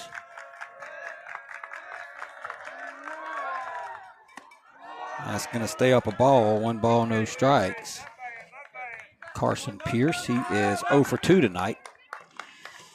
Came into the game hitting 300. He's looking a little chilly over there. I wish I'd have brought my sleeves. Swing and a miss. My wife asked me on the drive over, she's like, "Did you bring your jacket?" I was like, "No." She was like, "It's going to be get down in the 60s. It's that time of year where it's hot during the day and it's chilly at night when the sun goes down. Called strike 2 on a fastball. 1 ball, 2 strikes. Umpire didn't want to call it, but that was a Picayune faithful just kind of jerked that strike out of him. They called it before it got to the glove and got a reaction. It's going to be down a ball, 2 balls, and 2 strikes. Let me tell you what's. I'm going to give you some prognostication if we can get through this inning right here. Here's the 2-2. Swing and a foul. That is pitch number 110 for Tanner, and this is surely his last inning. What's the limit, 120? 120. I learned that watching Wes Harrison play because Coach Marsland, he's going to throw them all. He's going 120. They're getting right up to it. Yeah. They're going to go 120. Here's the 2-2. Swing and a miss. Busby strikes out another one, and we will head to the top of the 8th. Bonus baseball. Bonus baseball. We're tied at 1. Just some Maroon Tide baseball.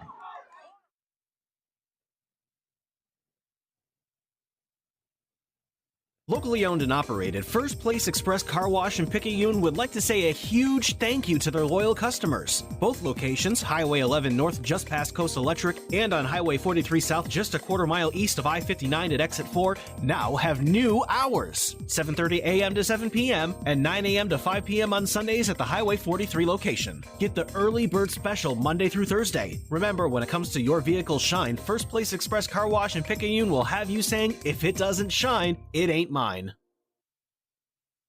Nobody protects you from mayhem like Allstate. I'm a lost bee that found my way into your car. And now that I'm in here, good luck getting me out. I think it's gone. Wait, no, it's in my hair. And if you don't have the right auto insurance coverage, well, this could be quite a sticky situation. So get Allstate. Jason Pygott has offices in Picayune. Make sure you have the right coverage. Give the Pygott Agency a call today. 601-798-7005. Subject to terms, conditions, and availability. Allstate Fire and Casualty Insurance Company and Affiliates, Northbrook, Illinois. We head to the 8th. Free baseball. Canyon Reeves is still out there for his 2nd inning of work for the Rebels. He will face Kyler King, Jamie Lumpkin, and Morgan Kraft. Part of the order. I mean, this is who you want up in these spots, right? These 3 guys is who you want. And if anybody gets on, B-Rob. B-Rob's due. B-Rob is due. There's a called strike to Kyler. And when you go in a little bit rough, it's always a called strike on a breaking pitch on the first pitch. Here's the 0-1 to King. That's going to stay. That's going to be called a strike. Ooh. Whoa. That's terrible. My Picayune Eye Clinic glasses just have to say that's terrible. Bad. That's bad. Definitely a miss. Kyler's going to swing and get a base hit. Foul. Oh, they called it foul. Ooh. They called it foul. I need a replay on that one. That sure looked fair from over here, Timmy. Now the umpire is fussing with some of our guys. It looked like we can't see it. Yeah. It certainly looked fair. We can't see it. We can't see it, but some of the Picayune faithful saying that it was fair. It certainly looked fair here, but we don't have the greatest angle. But, no, I couldn't even see it. And we're not biased at all. No. But we needed it to be fair. That's a double all the way at least. Swing and a miss. Kyler goes down on strikes. He got fooled on that pitch. I think he was looking for something else and just swatted at a pitch. He doesn't do that very often, but he got fooled. Jamie Lumpkin. So here's J Lump now. Jamie 0 for 3. He hit a ball hard as you could hit it earlier in the game. A called strike. No balls, 1 strike. Morgan Kraft waits on deck. Love to have Jamie on. Swing and a miss as Jamie gets an off-speed pitch. Swinging over the top of that pitch. Yeah, you're right. Kraft's been seeing the ball well tonight. Matter of fact, Tony said it. Sent me a text earlier and said, I hope you apologize to Morgan. It's going to be up a ball, 1 ball, 2 strikes. Poor mouthing him, and he's been putting on a clinic tonight, but I'd sure like for him to hit this time with somebody on base.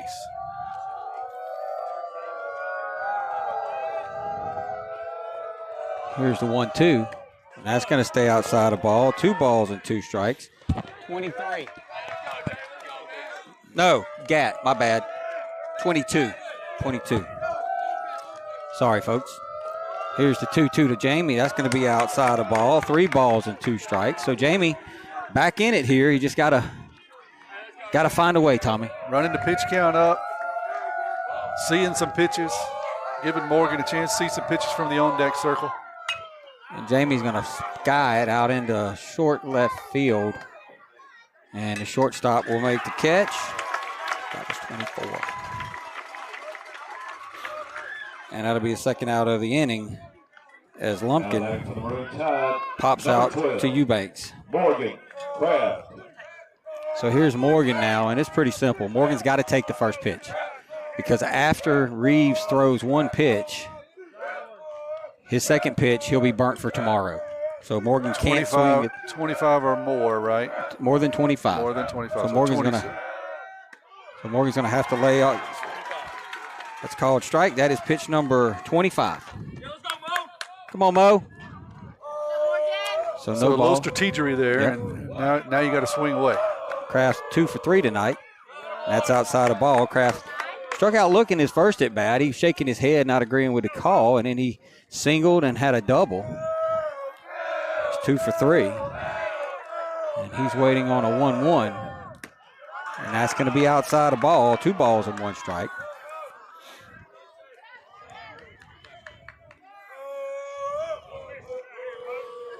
Come on, Morgan. Come on, buddy. Here's the 2-1 to Kraft.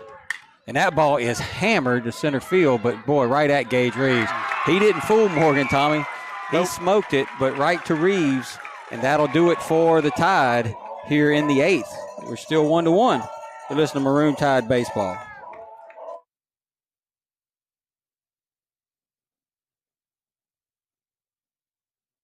Join the crispy chicken craze with Sonic's all-new crispy tender wraps and hickory barbecue and cheesy baja. Stop by and enjoy each for only $1.99.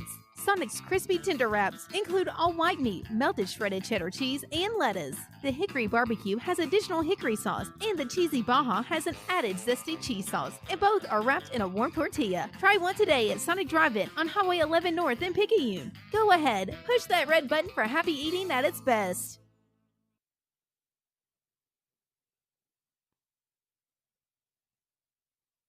We got your back, hey. Back pains and injuries, Dr. Moore understands. No more pain, no more hurting, she just uses her hands. She got the #1 clinic that I recommend. She has a lovely crew too, and they'll fit you right up. So call Dr. Moore when that pain gets rough. Cause we got your back, hey, we got your back. We got your back, hey, we got your back. We got your back, hey, we got your back. More Chiropractic Clinic, located at 6682 Highway 11 North, Suite 103, Carrier, Mississippi, 39426. We got your back, hey. We head to the bottom of the 8th. Tommy had some changes. Kyler King comes on now in relief of Tanner Busby to pitch. Brunson Stockstill will move from right field to shortstop. Ben Davis. And Turner Pugh goes out into right field. So it's the bottom of the 8th. The Tide have out-hit them 8-4. We're still tied at 1. I'll give you a line on Busby here when we get a moment. First pitch of every half innings brought to you by FNB Picayune, your hometown bank. Checking, savings, loans, mortgages. If you need it, they've got it. FNB Picayune, your hometown bank. No balls, 1 strike to Davis. No balls, 2 strikes to Davis. There's a couple of good pitches by Kyler. That's what we need here. These guys can hit the baseball. Let's just hope they hit it right at somebody. There's a foul off the left side. 1 ball, no balls and 2 strikes. Davis swings the bat well, handles it well. Really good leadoff hitter for the Rebels. That's going to be a ball. 1 ball and 2 strikes.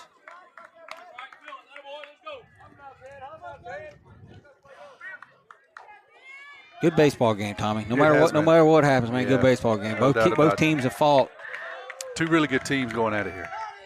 Swing and a foul outside of third base, and I just go back to that last at bat, the first hitter at the top of the 8th. Kyler, 2 pitches that were borderline. He didn't get either call. Down in the count 0-2. He hits a ground ball up along first base. A lot of the Picayune faithful thought it was fair, but it was called foul. And that's going to be a ball down, 2 balls and 2 strikes, and just kind of set that inning off to a bad start. Jamie popped up. Morgan hit the ball hard, but hit it right at Reeves. The good news is we won't see the other Reeves tomorrow on the mound. Swing and a miss as King gets Davis for the first out here in the bottom of the 8th inning. King had a little something extra on that one, reaching back. I'll give you the line here. We only got a moment on Busby. Threw 111 pitches. Goes 7 innings, gives up 4 hits, 1 run. It was earned, walked 1, and struck out 9. Not a bad night for Busby. Can't ask much more out of the right-handed senior. That's winning baseball right there. There's a ball down, 1 ball, no strikes. I thought our offense would score a few more runs than what we scored, and we've had an opportunity to do so. Mistakes, not errors, but mistakes. Yeah. Foul back. One inning where we didn't get a bunt down, and then we pop up with a runner at third and less than 2 outs, and then a couple base running mistakes. Three base running mistakes. Yeah. Well, 2. I'm not going to call Cooper's a base running mistake because he may have been 2 base out. running mistakes, and then maybe a missed call. Yeah, that ball is hammered, and that ball is out of here. And George County's going to win this thing on a walk-off homer by Mr. Green. No, wait a minute. It wasn't a home run. I thought he hit it out, didn't you? Oh, they put him back at second. Wow. Okay. I thought he hit it out. It must have hit off the top of the wall. Yeah. I lost the ball in the lights. He thought it was gone. Yeah. I think everybody in Picayune did too, but the umpire called it. He was right on top of it. That ball was hammered. Yeah, it was. I'm a little. I lost the ball. I thought it cleared the wall, but obviously it hit off the top of the wall, and Justin was able to get it back in. So maybe a break for the Tide right there. I think the Tide will definitely intentionally walk Mr. Reeves here. There ain't no reason to pitch to him. Not at all. Not with a guy standing at second. Nope, not at all. So Coach Evans going to walk out and have a conversation with Kyler. Yeah, Reeves is already at first base, Tommy. Oh, yeah. They didn't even think about that. Good job. Yeah. Next batter, I can just go ahead. So I got to apologize to our listeners. I thought that ball, Tommy, I thought that ball got out of here. Yeah, he hammered it. Absolutely hammered. He got a fastball up belt high. And if that's one thing that Kyler will do, his ball doesn't have a lot of movement on it. He is prone to get hit because he'll leave a ball up. He has good velocity, but he'll leave a ball up and it doesn't have great movement. And he left that one belt high, and it just got absolutely hammered. So here's Havard now, and he'll hit with 2 men on after the intentional walk. Havard does not look good. To Reeves. Morgan and Reeves are over there just having a conversation. Yeah. They laughing at each other. No big deal, just baseball game. They kind of talking a little bit, having a conversation. Here's the pitch to Havard. That's going to be down a ball, and Landon thought he lost it. Luckily, he didn't. Whew. Landon thought that ball got behind him, Tommy. I did too. I think everybody did. He looked up and it was in his, or looked down and it was in his glove. Here's the 1-0 pitch. And that's down 2 balls and no strikes. Got the winning run at second. You don't want to put him at third unnecessarily. Make him earn it. Just groove one right here, and if he hits it, you got to. Swing and a foul back. He was on it, Tommy. Yeah, that's what he did. Kyler took a little bit off and threw a fastball right down the middle. Kyler's breaking pitch is his best pitch, but do you try to throw it 2-1 in this situation? I would with Havard. I would go right at him. He hasn't looked very good tonight swinging the bat. He did there. Oh, my gracious. Can Parker help him get there? The answer is no. That's going to be off the wall. And George County is going to win this thing on a double by Havard by the score of 2-1. That was ball just – Havard has not looked good all night long, and he hit one off the wall. Yeah, he hit one off the wall. Nothing could be done there. Walking off for the Rebels. Your final score, Rebels 2, Maroon Tide 1. So the Tide will go down here by the score of 2-1 in a very good baseball game. Tommy, we're going to take a quick break. We'll come back and wrap it up. Listen to Maroon Tide Baseball.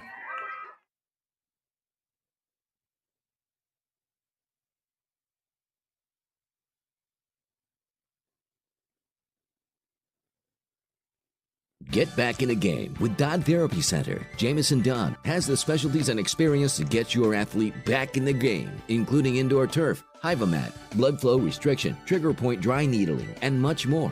Dr. Dodd and Dodd Therapy Center is also specializing in treating Parkinson's disease and other neurological disorders. Give Dodd Therapy Center a call at 769-242-2636 or visit us at 405 Memorial Boulevard in Picayune and get back in the game.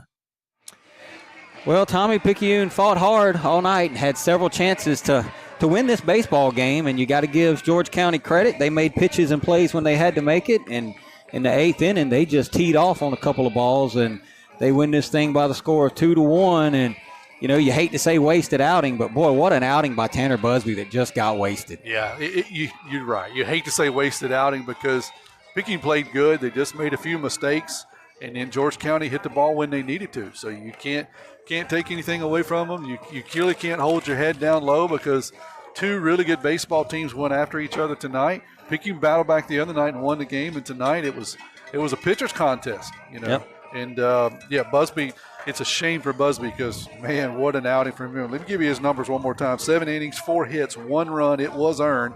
1 base on balls and 9 strikeouts. Certainly he is a candidate for Sonic Player of the Game. He's won a couple, so I've got a couple tonight that I could go with and be really legit.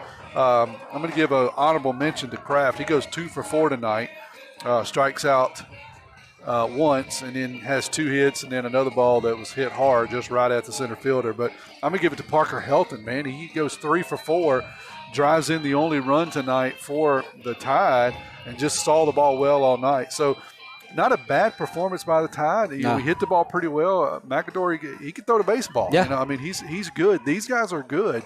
I didn't think they were as good as they are, honestly. I just didn't think it until I saw them play the other night. They kind of got flat after that 4-run first inning. But tonight they were up here in their place. They were ready to go. Good news for Picayune is they got to come back to Picayune tomorrow. Short turnaround. They got to make that long drive tomorrow. Sometimes that's a little bit of a hangover. So if we can win tomorrow, we still win the series. But it comes down to the rubber game. Who's going to win that game? Yeah. I don't know their third pitcher, but I know Cooper's going to be on the mound for us. He's been pretty competitive all night, all year long. Yeah. So I like our chances to still win the series, although you said it, you hate to waste an outing by a loss here tonight because Busby gave you everything he had. Yeah, well, on the ride home back to Picayune tonight and when they get home and get into bed tonight, the Tide will just look back at the missed opportunities, the inability to get a runner home from third base with less than 2 outs, and then, of course, the base running mistakes. The base running mistakes really loom large. But, hey, it's 16, 17, 18-year-old kids, and that's baseball. The good news is we got a home game tomorrow, and if we win that game, we are in the driver's seat. Roll Tide, let's do it. Let's do it. That'll do it for us. We'll see you guys tomorrow from Picayune. Final score for the final time, George County 2, Picayune 1 in 8 innings. Listen to Maroon Tide Baseball.